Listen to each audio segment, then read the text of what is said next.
നമസ്കാരം, P S സിയുടെ YouTube ചാനലിലേക്ക് ഏവർക്കും സ്വാഗതം. സുഹൃത്തുക്കളെ, നമ്മൾ ഇന്ന് നോക്കാൻ പോകുന്നത് നമ്മുടെ PSC ആവർത്തി ചോദിക്കുന്ന 500 ചോദ്യങ്ങളുടെ ഡേ 3 ആണ്, അല്ലെങ്കിൽ പാർട്ട് 3 ആണ്.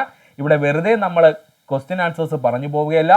ടോപ്പിക് വൈസ് കേരള PSC ആവർത്തി ചോദിക്കുന്ന 100 ചോദ്യങ്ങൾ വെച്ച് നമ്മൾ തരംതിരിച്ചാണ് പഠിക്കുന്നത്. അതുകൊണ്ട് നമുക്ക് സമയം കളയണ്ട, ക്ലാസ്സിലേക്ക് പോകാം. ഇന്ന് നമ്മൾ ആദ്യമായി നോക്കാൻ പോകുന്നത് ഹിമാലയൻ പർവ്വതനിരയുമായി ബന്ധപ്പെട്ട് കേരള PSC ചോദിച്ച 100 പ്രീവിയസ് ക്വസ്റ്റ്യൻ ആണ്. ശ്രദ്ധിക്കുക, ഹിമാലയൻ മലനിരകളുമായി ബന്ധപ്പെട്ട് അല്ലെങ്കിൽ പർവ്വതനിരകളുമായി ബന്ധപ്പെട്ട് കേരള PSC ചോദിച്ച 100 പ്രീവിയസ് ക്വസ്റ്റ്യൻ. ഹിമാലയം എന്ന വാക്കിന്റെ അർത്ഥം മഞ്ഞിന്റെ വാസസ്ഥലം. ഹിമാലയം എന്ന വാക്കിന്റെ അർത്ഥം മഞ്ഞിന്റെ വാസസ്ഥലം. ഹിമാലയം രൂപപ്പെട്ടത് ഏതുതരം പർവ്വതനിരകളിൽ നിന്നാണെന്ന് ചോദിച്ചാൽ മടക്കു പർവ്വതങ്ങളിൽ നിന്നുമാണ്. ഹിമാലയം ഏതുതരം പർവ്വതനിരകളാണെന്ന് ചോദിച്ചാൽ മടക്കു പർവ്വതങ്ങൾക്ക് ഉദാഹരണമാണ്. ഹിമാലയം എന്ന് പറയുന്നത് ഏതുതരം പർവ്വതങ്ങൾക്ക് ഉദാഹരണമാണെന്ന് ചോദിച്ചാൽ മടക്കു പർവ്വതങ്ങൾ അഥവാ ഫോൾഡ് മൗണ്ടൻസിന് ഉദാഹരണമാണ്. ഏത് ഫലകങ്ങളുടെ കൂട്ടിയിടി മൂലമാണ് ഹിമാലയം രൂപപ്പെട്ടത്? ഇന്ത്യൻ ഫലകവും യുറേഷ്യൻ ഫലകവും തമ്മിൽ കൂട്ടിമുട്ടിയപ്പോഴാണ് ഹിമാലയം രൂപപ്പെട്ടത്. ഏത് ഫലകങ്ങളുടെ കൂട്ടിയിടി മൂലമാണ് ഹിമാലയം രൂപപ്പെട്ടതെന്ന് ചോദിച്ചാൽ ഇന്ത്യൻ ഫലകവും യുറേഷ്യൻ ഫലകവും തമ്മിൽ കൂട്ടിമുട്ടിയപ്പോഴാണ് ഹിമാലയം രൂപപ്പെട്ടത്. ഹിമാലയം നിലവിൽ വന്നത് ഏത് സമുദ്രത്തിന്റെ സ്ഥാനത്തായിരുന്നു? തെദീസ് എന്ന സമുദ്രത്തിന്റെ സ്ഥാനത്ത്. ഹിമാലയം നിലവിൽ വന്നത് ഏത് സമുദ്രത്തിന്റെ സ്ഥാനത്തായിരുന്നു എന്ന് ചോദിച്ചാൽ തെദീസ് സമുദ്രത്തിന്റെ സ്ഥാനത്തായിരുന്നു. അല്ലെങ്കിൽ ഇന്ത്യൻ ഫലകവും യുറേഷ്യൻ ഫലകവും തമ്മിൽ കൂട്ടിമുട്ടിയ സമയത്ത് അതിനിടയിൽ ഉണ്ടായിരുന്ന തെദീസ് എന്ന സമുദ്രത്തിന്റെ അടിത്തട്ട് മുകളിലേക്ക് ഉയർന്നാണ് ഹിമാലയ പർവ്വതനിര രൂപപ്പെട്ടത്. ലോകത്തിൽ ഏറ്റവും വലിയതും ഏറ്റവും ഉയരം കൂടിയതുമായ പർവ്വതനിര എന്നറിയപ്പെടുന്നത് ഹിമാലയം. ലോകത്തിലെ ഏറ്റവും വലുതും ഏറ്റവും ഉയരം കൂടിയ പർവ്വതനിര എന്നറിയപ്പെടുന്നത് ഹിമാലയം. ഹിമാലയൻ നിരകളെ പ്രധാനമായും എത്ര സമാന്തര നിരകളായി തരംതിരിക്കാം? 3ആയി തരംതിരിക്കാം. ഹിമാദ്രി, ഹിമാചൽ, സിവാലിക്. ഹിമാലയൻ മലനിരകളെ പ്രധാനമായും എത്ര സമാന്തര നിരകളായി തരംതിരിക്കാന്ന് ചോദിച്ചാൽ 3ആയിട്ട് തരംതിരിക്കാം. ഹിമാദ്രി, ഹിമാചൽ, സിവാലിക്. ഹിമാദ്രി എന്നറിയപ്പെടുന്നത് ഏത് ഹിമാലയൻ മലനിരകളാണ്? അതിനെയാണ് നമ്മൾ ഗ്രേറ്റർ ഹിമാലയം എന്ന് അറിയപ്പെടുന്നത്. ഹിമാദ്രി എന്നറിയപ്പെടുന്നത് ഏത് മലനിരകളാണെന്ന് ചോദിച്ചാൽ അത് ഗ്രേറ്റർ ഹിമാലയമാണ്. ഹിമാദ്രിയിലെ പ്രധാന കൊടുമുടികളാണ് എവറസ്റ്റ്, കാഞ്ചൻജംഗ, നംജ പർവ. ഹിമാദ്രിയിലെ പ്രധാന കൊടുമുടികൾക്ക് ഉദാഹരണം ചോദിച്ചാൽ എവറസ്റ്റ്, കാഞ്ചൻജംഗ, നംജ പർവ. ലോകത്തിലെ ഏറ്റവും ഉയരം കൂടിയ കൊടുമുടി മൗണ്ട് എവറസ്റ്റ്. ലോകത്തിലെ ഏറ്റവും ഉയരം കൂടിയ കൊടുമുടി എന്നറിയപ്പെടുന്നത് മൗണ്ട് എവറസ്റ്റ് ആണ്. മൗണ്ട് എവറസ്റ്റ് സ്ഥിതി ചെയ്യുന്നത് ഏതു രാജ്യത്താണ്? നേപ്പാളിലാണ്. അല്ലെങ്കിൽ നമുക്ക് ഒന്നുകൂടി ക്ലിയർ ആയിട്ട് പറഞ്ഞാൽ നേപ്പാൾ ചൈന അതിർത്തിയിലാണ് കേട്ടോ. മൗണ്ട് എവറസ്റ്റ് സ്ഥിതി ചെയ്യുന്ന രാജ്യം ഏതെന്ന് ചോദിച്ചാൽ നേപ്പാളാണ്. ഇല്ലെന്നുണ്ടെങ്കിൽ നമുക്ക് പറയാം നേപ്പാൾ ചൈന അതിർത്തിയിലാണ് മൗണ്ട് എവറസ്റ്റ് കാണപ്പെടുന്നത്. നേപ്പാളിൽ എവറസ്റ്റ് ഏത് പേരിലാണ് അറിയപ്പെടുന്നത്? സാഗർമാത. നേപ്പാളിൽ എവറസ്റ്റ് അറിയപ്പെടുന്ന പേരെന്താ? സാഗർമാത എന്ന്. ചൈനയിൽ എവറസ്റ്റ് അറിയപ്പെടുന്ന പേര് ചോമാലുക്മ. ചൈനയിൽ എവറസ്റ്റ് അറിയപ്പെടുന്ന പേരെന്താ? ചോമോ ലുക്മ എന്നാണ്. പൂർണ്ണമായും ഇന്ത്യയിൽ സ്ഥിതി ചെയ്യുന്ന ഏറ്റവും ഉയരം കൂടിയ കൊടുമുടി കാഞ്ചൻജംഗ. കാഞ്ചൻജംഗ സ്ഥിതി ചെയ്യുന്ന സംസ്ഥാനം ഏതാ? സിക്കിമാണ്. പൂർണ്ണമായും ഇന്ത്യയിൽ സ്ഥിതി ചെയ്യുന്ന ഏറ്റവും ഉയരം കൂടിയ കൊടുമുടി എന്നറിയപ്പെടുന്നത് കാഞ്ചൻജംഗയാണ്. കാഞ്ചൻജംഗ സ്ഥിതി ചെയ്യുന്ന സംസ്ഥാനം ഏതാ? സിക്കിമാണ്. ലെസർ ഹിമാലയം എന്നറിയപ്പെടുന്നത് ഹിമാചൽ. ലെസർ ഹിമാലയം എന്ന പേരിൽ അറിയപ്പെടുന്നത് ഹിമാചലാണ്. പ്രധാന ഹിൽ സ്റ്റേഷനുകൾ കാണപ്പെടുന്ന ഹിമാലയൻ നിര ഹിമാചലാണ്. പ്രധാന ഹിൽ സ്റ്റേഷനുകൾ കാണപ്പെടുന്ന ഹിമാലയൻ നിര ഹിമാചലാണ്. പ്രധാനപ്പെട്ട ഹിൽ സ്റ്റേഷനുകൾ ഏതൊക്കെയാ? ഷിംല, മസൂരി, നൈനിറ്റാള്, ഡാർജിലിംഗ്. അപ്പോ പ്രധാന ഹിൽ സ്റ്റേഷനുകൾ കാണപ്പെടുന്ന ഹിമാലയൻ നിര എന്ന് ചോദിച്ചാൽ ഹിമാചലാണ്. ഏതൊക്കെയാ പ്രധാനപ്പെട്ട ഹിൽ സ്റ്റേഷൻസ് അറിയപ്പെടുന്ന ഹിമാലയത്തിന്റെ ഭാഗമായിട്ട്?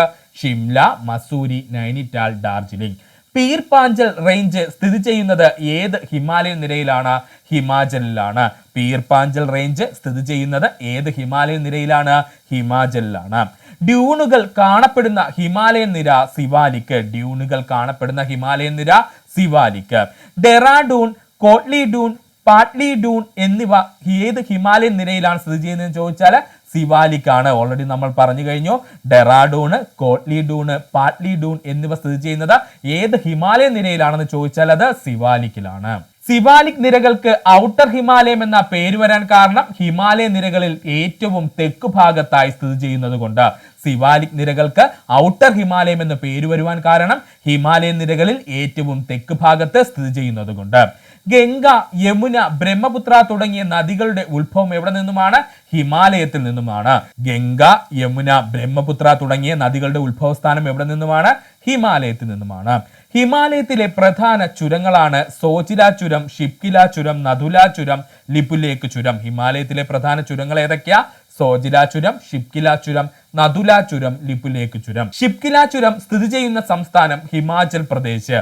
ഷിപ്കില ചുരം സ്ഥിതി ചെയ്യുന്ന സംസ്ഥാനം ഹിമാചൽ പ്രദേശ്. സിക്കിമിനെ ടിബറ്റുമായി ബന്ധിപ്പിക്കുന്ന ചുരം നഥുല ചുരം. സിക്കിമിനെ ടിബറ്റുമായി ബന്ധിപ്പിക്കുന്ന ചുരം നഥുല ചുരം. ഉത്തരാഖണ്ഡിനെ ടിബറ്റുമായി ബന്ധിപ്പിക്കുന്ന ചുരം ലിപുലേഖ് ചുരം. ഉത്തരാഖണ്ഡിനെ ടിബറ്റുമായി ബന്ധിപ്പിക്കുന്ന ചുരം ലിപുലേഖ് ചുരം.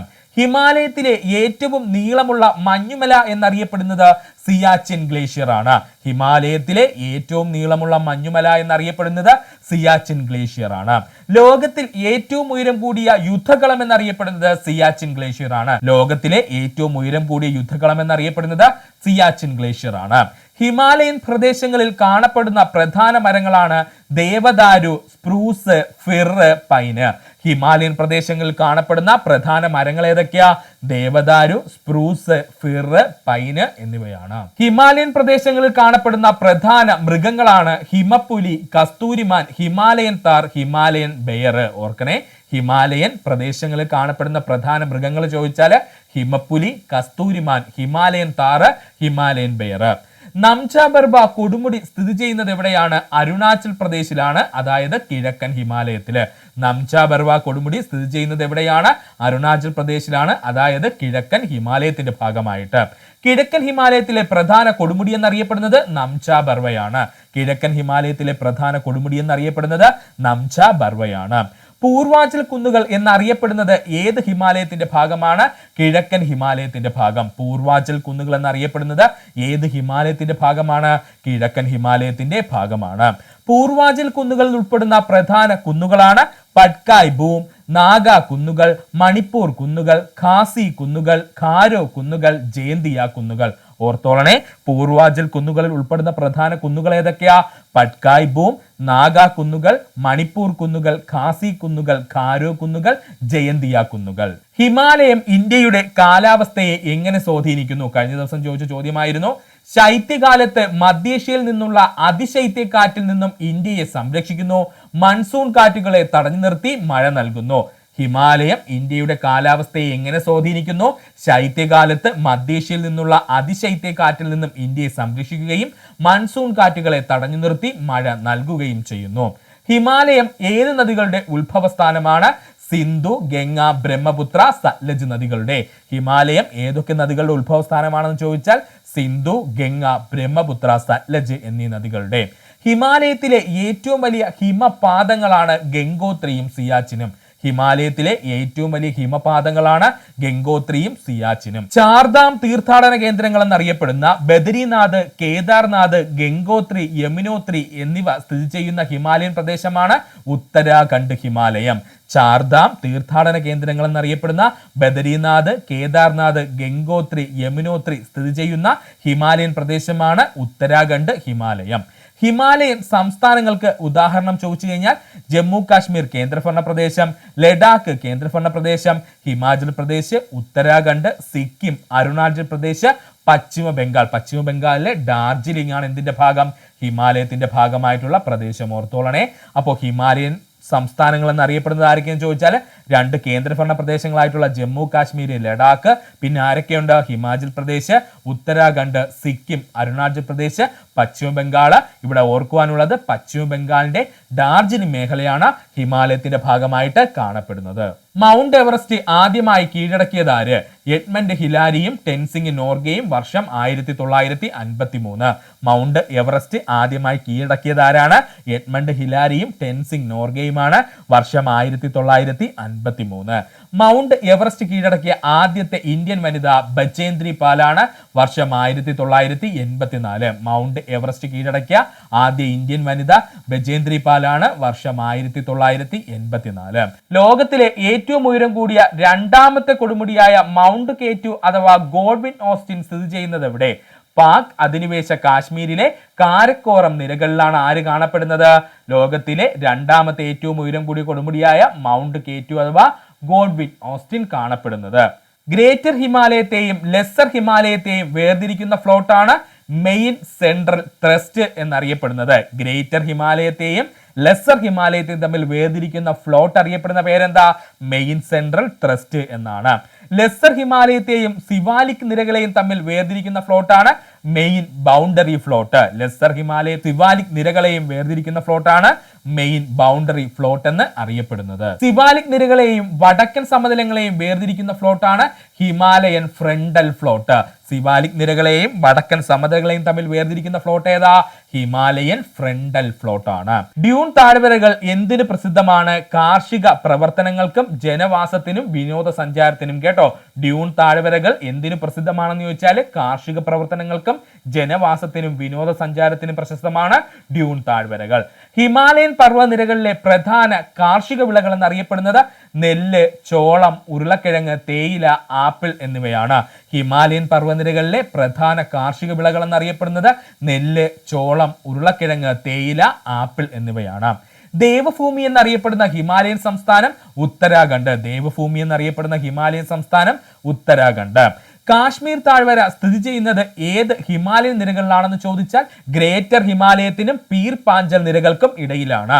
കാശ്മീർ താഴ്വര സ്ഥിതി ചെയ്യുന്നത് ഏത് ഹിമാലയൻ നിരകളിലാണെന്ന് ചോദിച്ചാൽ ഗ്രേറ്റർ ഹിമാലയത്തിനും അതുപോലെ പീർ പാഞ്ചൽ നിരകൾക്കും ഇടയിലാണ്. പീർ പാഞ്ചൽ നിരകൾ ഏത് ഹിമാലയത്തിന്റെ ഭാഗമാണ്? ഹിമാചലിന്റെ ഭാഗമാണ്. പീർ പാഞ്ചൽ മലനിരകൾ ഏത് ഹിമാലയത്തിന്റെ ഭാഗമാണെന്ന് ചോദിച്ചാൽ ഹിമാചലിന്റെ ഭാഗമാണ്. മഞ്ഞും വെള്ളവും ഒരുമിച്ചൊഴുകുന്ന നദികൾക്ക് ഉദാഹരണം ഹിമാലയൻ നദികൾ, ഇല്ലെങ്കിൽ അവരെ വിളിക്കുന്ന മറ്റൊരു പേരാണ് പെരിനിയൽ നദികൾ. മഞ്ഞും വെള്ളവും ഒരുമിച്ചൊഴുകുന്ന നദികൾക്ക് ഉദാഹരണം പറഞ്ഞു കഴിഞ്ഞാൽ ഹിമാലയൻ നദികൾ എല്ലാത്തിലും മഞ്ഞും ജലവും ചേർന്നായിരിക്കും ഒഴുകുന്നത്. ഇത്തരം നദികളെ വിളിക്കുന്ന പേരാണ് പെരിനിയൽ നദികൾ എന്ന്. ഹിമാലയത്തിലെ പ്രധാന തടാകങ്ങളാണ് ദാൽ തടാകവും നൈനിറ്റാൽ തടാകവും. ഹിമാലയത്തിലെ പ്രധാന തടാകങ്ങളാണ് ദാൽ തടാകവും നൈനിറ്റാൽ തടാകവും. ജമ്മു കാശ്മീരിലെ പ്രസിദ്ധമായ താഴ്വര കാശ്മീർ താഴ്വര. ജമ്മു കാശ്മീരിലെ പ്രസിദ്ധമായ താഴ്വര ഏതാണ്? കാശ്മീർ താഴ്വരയാണ്. ഹിമാലയത്തിന്റെ ആകെ നീളം എത്രയാണ്? 2400 കിലോമീറ്റർ. ഹിമാലയത്തിന്റെ ആകെ നീളം എത്രയാണ്? 2400 കിലോമീറ്റർ ആണ്. ഹിമാലയത്തിന്റെ വീതി എത്രയാണ്? 150 മുതൽ 400 കിലോമീറ്റർ വരെ. അതായത് പടിഞ്ഞാറ് ഭാഗത്ത് കൂടുതലാണ് ഇതിന്റെ വീതി എന്ന് പറയുന്നത്, എന്നാൽ കിഴക്ക് ഭാഗത്തേക്ക് പോകുന്തോറും വീതി കുറയുകയും ചെയ്യുന്നു. ശ്രദ്ധിച്ചോളണേ, ഹിമാലയത്തിന്റെ വീതി എത്രയെന്ന് ചോദിച്ചാൽ 400 കിലോമീറ്റർ മുതൽ 150 കിലോമീറ്റർ വരെയാണ്. അതായത് ഹിമാലയത്തിന്റെ പടിഞ്ഞാറ് ഭാഗത്തേക്ക് പോകുന്തോറും വീതി വർദ്ധിച്ച് ഏകദേശം 400 കിലോമീറ്റർ വരെ എത്തുകയും ഇനി നേരെ തിരിച്ച് കിഴക്കോട്ട് സഞ്ചരിക്കുകയാണെന്നുണ്ടെങ്കിൽ ഹിമാലയത്തിന്റെ വീതി കുറഞ്ഞു 150 കിലോമീറ്റർ വരെ എത്തുകയും ചെയ്യുന്നു. നാഗാ കുന്നുകൾ ഏത് സംസ്ഥാനത്തിലാണ്? നാഗാലാൻഡിൽ. പേര് തന്നെ ഉണ്ടല്ലേ, നാഗാ കുന്നുകൾ സ്ഥിതി ചെയ്യുന്ന സംസ്ഥാനം ഏതാണ്? നാഗാലാൻഡ്. മീസോ കുന്നുകൾ സ്ഥിതി ചെയ്യുന്ന സംസ്ഥാനം പേരിൽ തന്നെയുണ്ട്, മിസോറാം. മീസോ കുന്നുകൾ സ്ഥിതി ചെയ്യുന്ന സംസ്ഥാനം ഏതാണ്? മിസോറാം ആണ്. ഖാസി, ഖാരോ, ജയന്തിയ കുന്നുകൾ സ്ഥിതി ചെയ്യുന്ന സംസ്ഥാനം മേഘാലയ. ഖാസി, ഖാരോ, ജയന്തിയ കുന്നുകൾ സ്ഥിതി ചെയ്യുന്ന സംസ്ഥാനം ഏതാ? മേഘാലയയാണ്. ലോകത്തിൽ ഏറ്റവും കൂടുതൽ മഴ ലഭിക്കുന്ന മൗസിൻഡ്രം, ചിറാപുഞ്ചി എന്നിവ ഏത് കുന്നുകളിലാണെന്ന് ചോദിച്ചാൽ ഖാസി കുന്നുകളിലാണ്.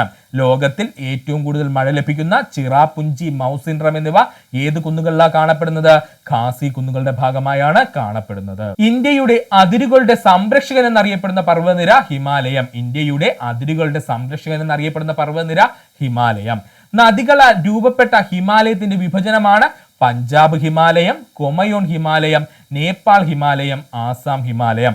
നദികളാൽ രൂപപ്പെട്ട ഹിമാലയത്തിന്റെ വിഭജനം എങ്ങനെയാ? പഞ്ചാബ് ഹിമാലയം, കുമയൂൺ ഹിമാലയം, നേപ്പാൾ ഹിമാലയം, അസാം ഹിമാലയം. സിന്ധുവിന്റെയും സത്ലജിനും ഇടയിലുള്ള ഹിമാലയൻ ഭാഗമാണ് പഞ്ചാബ് ഹിമാലയം അഥവാ കാശ്മീർ ഹിമാലയം എന്നറിയപ്പെടുന്നു. സിന്ധുവിനും സത്ലജ് നദിക്കും ഇടയിലുള്ള ഹിമാലയം എന്ത് പേരിലാണ് അറിയപ്പെടുന്നത്? പഞ്ചാബ് ഹിമാലയം അഥവാ കാശ്മീർ ഹിമാലയം എന്ന് അറിയപ്പെടുന്നു. സത്ലജ് നദിക്കും കാളി നദിക്കും ഇടയിലുള്ള ഹിമാലയം അറിയപ്പെടുന്ന പേരാണ് കുമയോൺ ഹിമാലയം. ഇത് സ്ഥിതി ചെയ്യുന്നത് ഉത്തരാഖണ്ഡാണ്, അതുകൊണ്ട് ഉത്തരാഖണ്ഡ് ഹിമാലയം എന്നും അറിയപ്പെടുന്നു. സത്ലജ് നദിക്കും കാളി നദിക്കും ഇടയിലുള്ള ഹിമാലയ ഭാഗം അറിയപ്പെടുന്ന പേരെന്താ? കുമയോൺ ഹിമാലയം എന്നാണ്. ഇത് ഉത്തരാഖണ്ഡിന്റെ ഭാഗമായിട്ടാണ് കാണപ്പെടുന്നത്.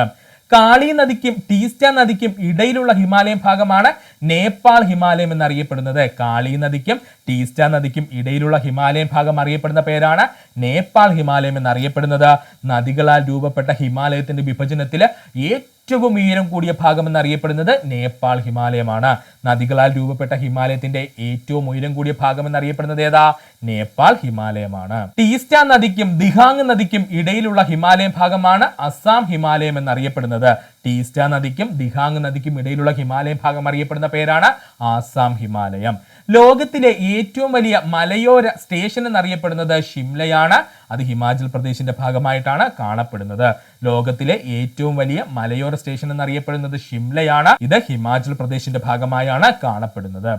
ഹിമാലയൻ പർവ്വതനിരകൾ എന്തുതരം പാറകളാൽ നിർമ്മിതമാണെന്ന് ചോദിച്ചാൽ അവസാദ ശിലകളാൽ നിർമ്മിതമാണ്, അഥവാ സെഡിമെന്ററി റോക്കിനാൽ നിർമ്മിതമാണ്. തെറ്റിപ്പോലെ. ഹിമാലയൻ പർവ്വതനിരകൾ എന്തുതരം പാറകളാൽ നിർമ്മിതമാണെന്ന് ചോദിച്ചാൽ അവസാദ ശിലകൾ അഥവാ സെഡിമെന്ററി റോക്കിനാൽ നിർമ്മിതമാണ്. കാശ്മീരിലെ പ്രസിദ്ധമായ കരേവാസ് എന്തിനു പ്രസിദ്ധമാണ്? ഉത്തരം കുങ്കുമപ്പൂ കൃഷിക്ക്. കാശ്മീരിലെ പ്രസിദ്ധമായ കരേവാസ് എന്തിനു പ്രസിദ്ധമാണ്? കുങ്കുമപ്പൂ കൃഷിക്ക്. വാലി ഓഫ് ഫ്ലവേഴ്സ് എവിടെ സ്ഥിതി ചെയ്യുന്നു? ഉത്തരാഖണ്ഡ്, ഹിമാലയം. വാലി ഓഫ് ഫ്ലവേഴ്സ് എവിടെയാ സ്ഥിതി ചെയ്യുന്നത്? ഉത്തരാഖണ്ഡ്, ഹിമാലയം. അമർനാഥ് ക്ഷേത്രം സ്ഥിതി ചെയ്യുന്നത് ഏത് ഹിമാലയൻ പ്രദേശത്താണ്? ജമ്മു കാശ്മീരിന്റെ ഭാഗമായിട്ട്. അമർനാഥ് ക്ഷേത്രം സ്ഥിതി ചെയ്യുന്നത് ഏത് ഹിമാലയൻ പ്രദേശത്തിന്റെ ഭാഗമായാണ്? ജമ്മു കാശ്മീരിന്റെ ഭാഗമായാണ്.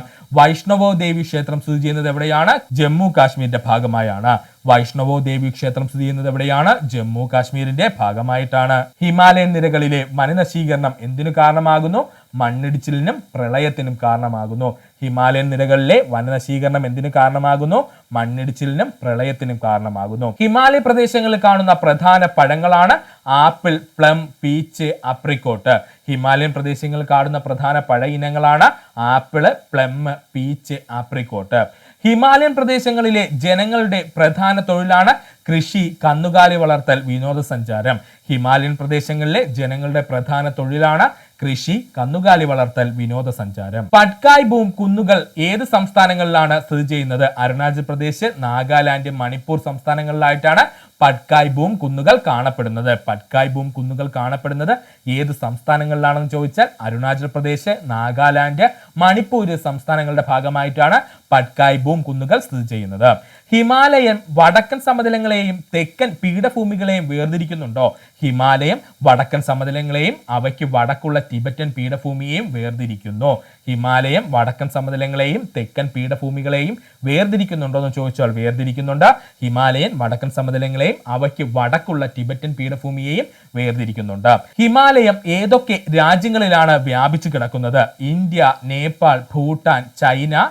ചൈന എന്ന് പറഞ്ഞാൽ ചൈനയുടെ ടിബറ്റൻ മേഖല, അതുപോലെ തന്നെ പാകിസ്ഥാൻ. ഹിമാലയം ഏത് രാജ്യങ്ങളിലൊക്കെയാണ് വ്യാപിച്ചു കിടക്കുന്നതെന്ന് ചോദിച്ചാൽ ഇന്ത്യ, നേപ്പാൾ, ഭൂട്ടാൻ, ചൈന, ചൈനയുടെ ടിബറ്റൻ മേഖല, അതുപോലെ പാകിസ്ഥാനിലും. ഹിമാലയം ഏത് തരം കാലാവസ്ഥയാണ് നൽകുന്നത്? വടക്ക് തണുത്ത മരുഭൂമി കാലാവസ്ഥയും തെക്ക് മൺസൂൺ സ്വാധീനമുള്ള കാലാവസ്ഥയും. ഹിമാലയം ഏതു തരം കാലാവസ്ഥയാണ് നൽകുന്നതെന്ന് ചോദിച്ചാൽ ഹിമാലയത്തിന് വടക്ക് ഭാഗത്ത് തണുത്ത മരുഭൂമി കാലാവസ്ഥയും ഹിമാലയത്തിന്റെ തെക്ക് ഭാഗത്ത്, അതായത് ഇന്ത്യ കിടക്കുന്ന പ്രദേശത്ത് മൺസൂൺ സ്വാധീനമുള്ള കാലാവസ്ഥയുമാണ് നൽകുന്നത്. നാഗാ കുന്നുകളിൽ ഏറ്റവും ഉയരം കൂടിയ കൊടുമുടി സാരമതി. ഓർക്കോണേ, നാഗാ കുന്നുകളിലെ ഏറ്റവും ഉയരം കൂടിയ കൊടുമുടി എന്നറിയപ്പെടുന്നത് സാരമതിയാണ്. ഖാസി കുന്നുകളിലെ ഏറ്റവും ഉയരം കൂടിയ കൊടുമുടി ഷില്ലോങ് പീക്ക്. ഖാസി കുന്നുകളിലെ ഏറ്റവും ഉയരം കൂടിയ കൊടുമുടി ഏതാണ്? ഷില്ലോങ് പീക്ക്. ഹിമാലയൻ പ്രദേശങ്ങളിൽ കാണുന്ന പ്രധാന നദീ താഴ്വരകളാണ് കാശ്മീർ താഴ്വര, കുളു താഴ്വര, കാംഗ്ര താഴ്വര. ഹിമാലയൻ പ്രദേശങ്ങളിൽ കാണുന്ന പ്രധാന നദീ താഴ്വരകൾ ഏതൊക്കെയാ? കാശ്മീർ താഴ്വര, കുളു താഴ്വര, കാംഗ്ര താഴ്വര. മനോഹരമായ കുളു താഴ്വര എവിടെയാണ് സ്ഥിതി ചെയ്യുന്നത്? ഹിമാചൽ പ്രദേശിൽ. മനോഹരമായ കുളു താഴ്വര എവിടെയാണ് സ്ഥിതി ചെയ്യുന്നത്? ഹിമാചൽ പ്രദേശിൽ. ബദരീനാഥ് ക്ഷേത്രം ഏത് നദിയുടെ തീരത്താണ്? അളകനന്ദയുടെ തീരത്ത്. ബദരീനാഥ് ക്ഷേത്രം ഏത് നദിയുടെ തീരത്താണ്? അളകനന്ദയുടെ തീരത്താണ്. കേദാർനാഥ് ഏത് നദിയുടെ തീരത്താണ്? മന്ദാകിനിയുടെ. കേദാർനാഥ് ഏത് നദിയുടെ തീരത്താണ്? മന്ദാകിനിയുടെ. ഗംഗോത്രി ഹിമപാതത്തിൽ നിന്നും ഉത്ഭവിക്കുന്ന നദി ഗംഗ. ഭഗീരഥി എന്നാണ് ഗംഗ ആദ്യം അറിയപ്പെടുന്ന പേര് കേട്ടോ. അപ്പോൾ ഗംഗോത്രി ഹിമപാതത്തിൽ നിന്നും ഉത്ഭവിക്കുന്ന നദി ഗംഗ. ഭഗീരഥി എന്ന പേരിലാണ് ഗംഗ ഉത്ഭവിക്കുന്നത്. യമുനോത്രി ഹിമപാതത്തിൽ നിന്നും ഉത്ഭവിക്കുന്ന നദി യമുന. യമുനോത്രി ഹിമപാതത്തിൽ നിന്നും ഉത്ഭവിക്കുന്ന നദി യമുനയാണ്. ഹിമാലയൻ പർവ്വതനിരകളിലെ പ്രധാന വന്യജീവി സങ്കേതങ്ങളാണ് great Himalayan national park. Himalayan പർവ്വതനിരകളിലെ പ്രധാന വന്യജീവി സങ്കേതങ്ങൾ ഏതൊക്കെയാ? നന്ദാദേവി ബയോസ്ഫിയർ റിസർവും ഗ്രേറ്റ് ഹിമാലയൻ നാഷണൽ പാർക്കും. പശ്ചിമഘട്ടവും പൂർവ്വഘട്ടവും ഹിമാലയവുമായി ബന്ധമുണ്ടോ? ഇല്ല. ഇവ ഇന്ത്യയിലെ വ്യത്യസ്ത പർവ്വതനിരകൾ മാത്രമാണ്. പശ്ചിമഘട്ടവും പൂർവ്വഘട്ടവും ഹിമാലയവുമായി ബന്ധമുണ്ടോ എന്ന് ചോദിച്ചാൽ ഇല്ല. ഇവ ഇന്ത്യയിലെ വ്യത്യസ്തമായ 2 പർവ്വതനിരകളായി സ്ഥിതി ചെയ്യുന്നു. ഹിമാലയത്തിന്റെ ശരാശരി ഉയരം 6000 മീറ്ററിന് മുകളിലാണ്. ഹിമാലയത്തിന്റെ ശരാശരി ഉയരം 6000 മീറ്ററിന് മുകളിലാണ്. അതേ ഫലകങ്ങളുടെ ചലനം കാരണം ഹിമാലയത്തിന്റെ ഉയരം ഓരോ വർഷവും കൂടിക്കൊണ്ടിരിക്കുന്നു. ഇതൊക്കെ സ്റ്റേറ്റ്മെന്റ് ലെവലിൽ ചോദിക്കും കേട്ടോ. ഹിമാലയത്തിന്റെ രൂപീകരണം ഇപ്പോഴും തുടരുന്നുണ്ടെന്ന് ചോദിച്ചാൽ അതേ ഫലകങ്ങളുടെ ചലനം കാരണം ഹിമാലയത്തിന്റെ ഉയരം ഓരോ വർഷവും കൂടിക്കൊണ്ടിരിക്കുന്നു. ഇന്ത്യൻ സൈന്യത്തിന്റെ പ്രധാന പ്രതിരോധ മേഖലയായി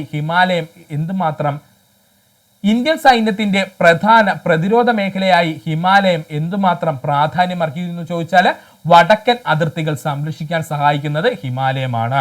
ഇന്ത്യയുടെ വടക്കൻ അതിർത്തികൾ സംരക്ഷിക്കാൻ സഹായിക്കുന്നത് ആരാ? ഹിമാലയമാണ്. അപ്പോൾ ഇന്ത്യൻ സൈന്യത്തിന്റെ പ്രധാന പ്രതിരോധ മേഖലയായി ഹിമാലയം എന്തുകൊണ്ട് പ്രാധാന്യം അർഹിക്കുന്നു എന്ന് ചോദിച്ചാൽ വടക്കൻ അതിർത്തികൾ മുഴുവൻ നമ്മളെ സംരക്ഷിക്കുന്നത് ആരാ? ഹിമാലയമാണ്. ഹിമാലയത്തിലെ തടാകങ്ങൾ എന്ത് തരം തടാകങ്ങൾക്ക് ഉദാഹരണമാണെന്ന് ചോദിച്ചാൽ ഹിമാനി തടാകങ്ങൾക്ക് ഉദാഹരണമാണ്. ഹിമാലയത്തിലെ തടാകങ്ങൾ ഏതു തരം തടാകങ്ങൾക്ക് ഉദാഹരണമാണെന്ന് ചോദിച്ചാൽ ഹിമാനി തടാകങ്ങൾക്ക് ഉദാഹരണമാണ്.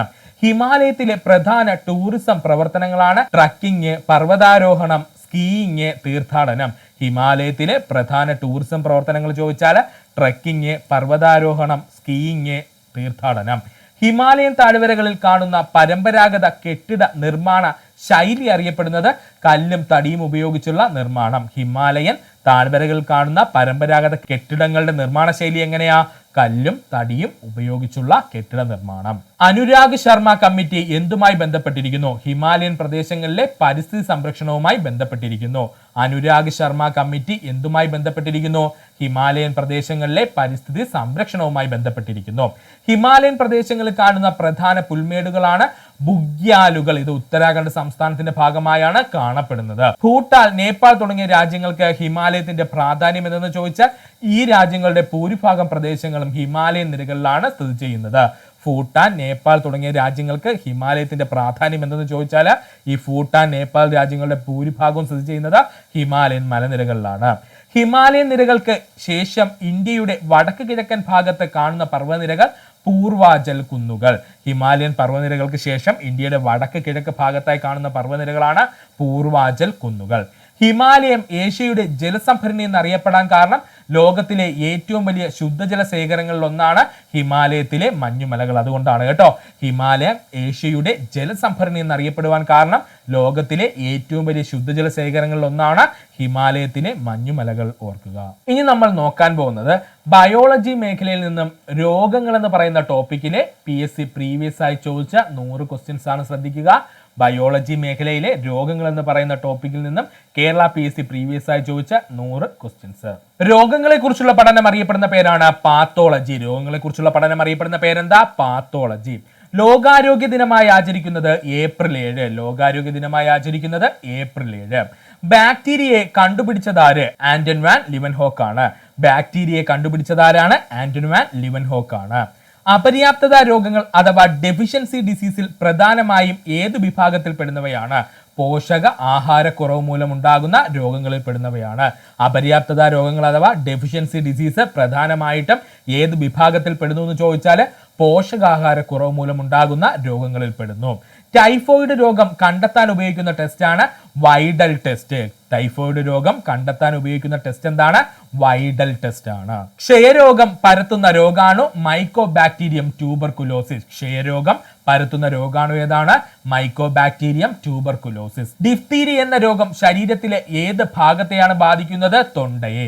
ഡിഫ്തീരിയ എന്ന രോഗം ശരീരത്തിലെ ഏത് ഭാഗത്തെയാണ് ബാധിക്കുന്നത്? തൊണ്ടയെ. കോളറ പരത്തുന്ന രോഗാണു വിബ്രിയോ കോളറെ. കോളറ പരത്തുന്ന രോഗാണു ആരാണ്? വിബ്രിയോ കോളറയാണ്. എലിപ്പനി പരത്തുന്ന രോഗാണു ലെപ്റ്റോസ്പൈറയാണ്. എലിപ്പനി പരത്തുന്ന രോഗാണു ലെപ്റ്റോസ്പൈറയാണ്.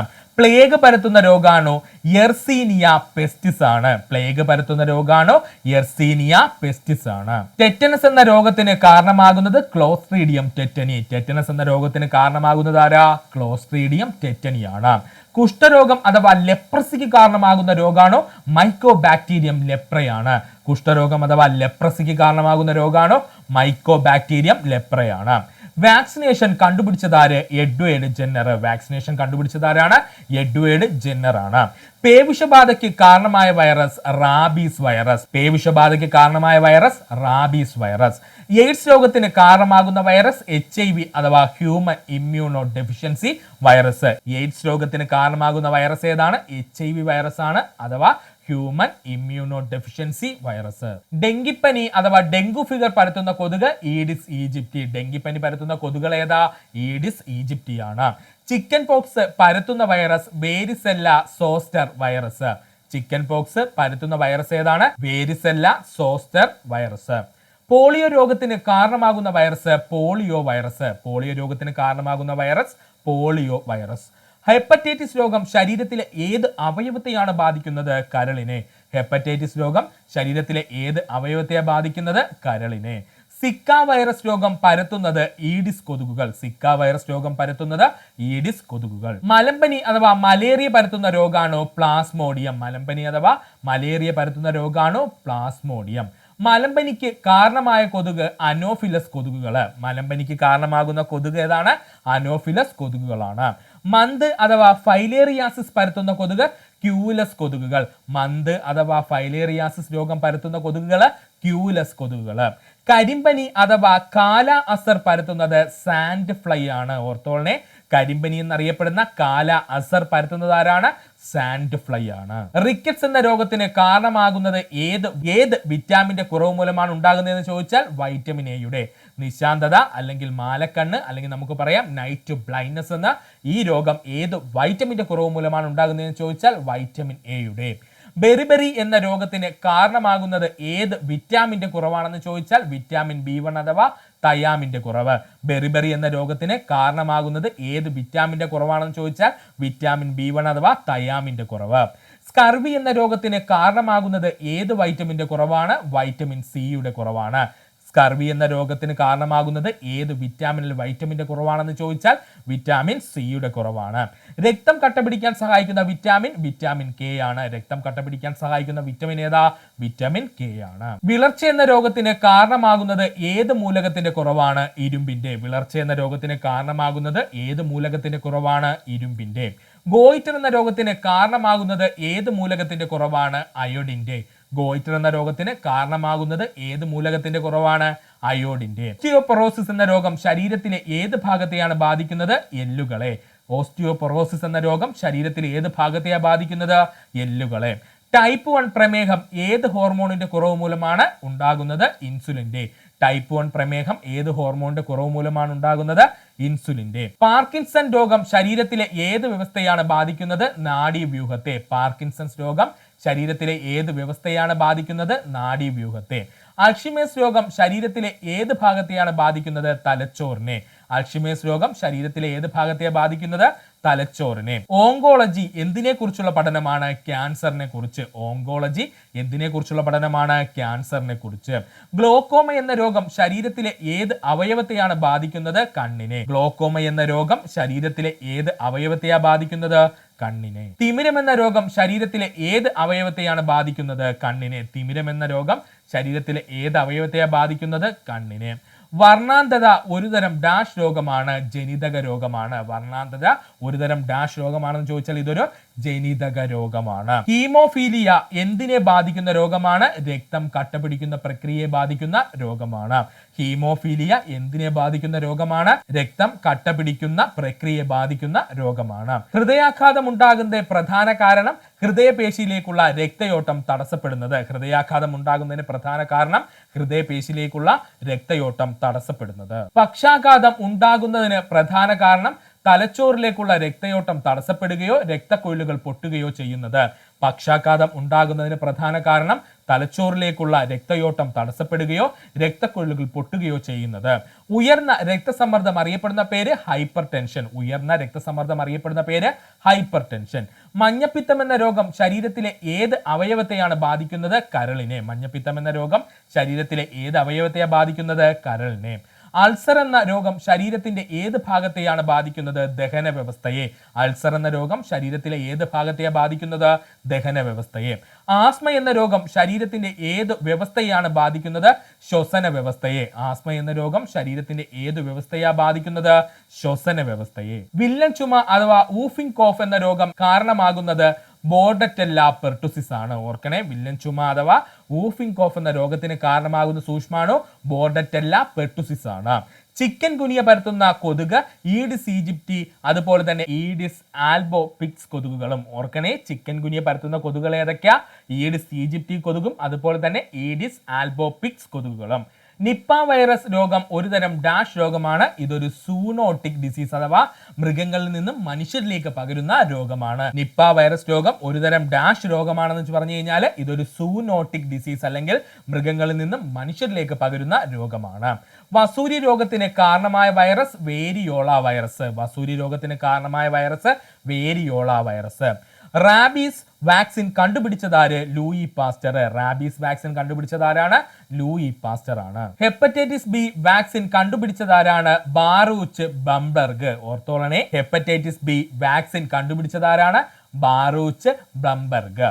എയ്ഡ്സ് ദിനം എന്നാണ്? ഡിസംബർ 1. എയ്ഡ്സ് ദിനം എന്നാണ്? ഡിസംബർ 1. ക്ഷയരോഗ ദിനം എന്നാണ്? മാർച്ച് 24. ക്ഷയരോഗ ദിനമായി നമ്മൾ ആചരിക്കുന്നത് മാർച്ച് 24. മലേറിയ ദിനം ഏപ്രിൽ 25. മലേറിയ ദിനം ഏപ്രിൽ 25. ഹൃദയത്തിന്റെ പ്രവർത്തനം അളക്കാൻ ഉപയോഗിക്കുന്ന ഉപകരണം ഇലക്ട്രോ കാർഡിയോഗ്രാം. ഹൃദയത്തിന്റെ പ്രവർത്തനം അളക്കാൻ ഉപയോഗിക്കുന്ന ഉപകരണം ഇലക്ട്രോ കാർഡിയോഗ്രാം അഥവാ ECG. തലച്ചോറിന്റെ പ്രവർത്തനം അളക്കാൻ ഉപയോഗിക്കുന്ന ഉപകരണം ഇലക്ട്രോ എൻസഫലോഗ്രാം കാൾഡ് EKG. ഓർത്തോളനെ, തലച്ചോറിന്റെ പ്രവർത്തനം അളക്കാൻ ഉപയോഗിക്കുന്ന ഉപകരണം ഇലക്ട്രോ എൻസഫലോഗ്രാം അഥവാ EKG.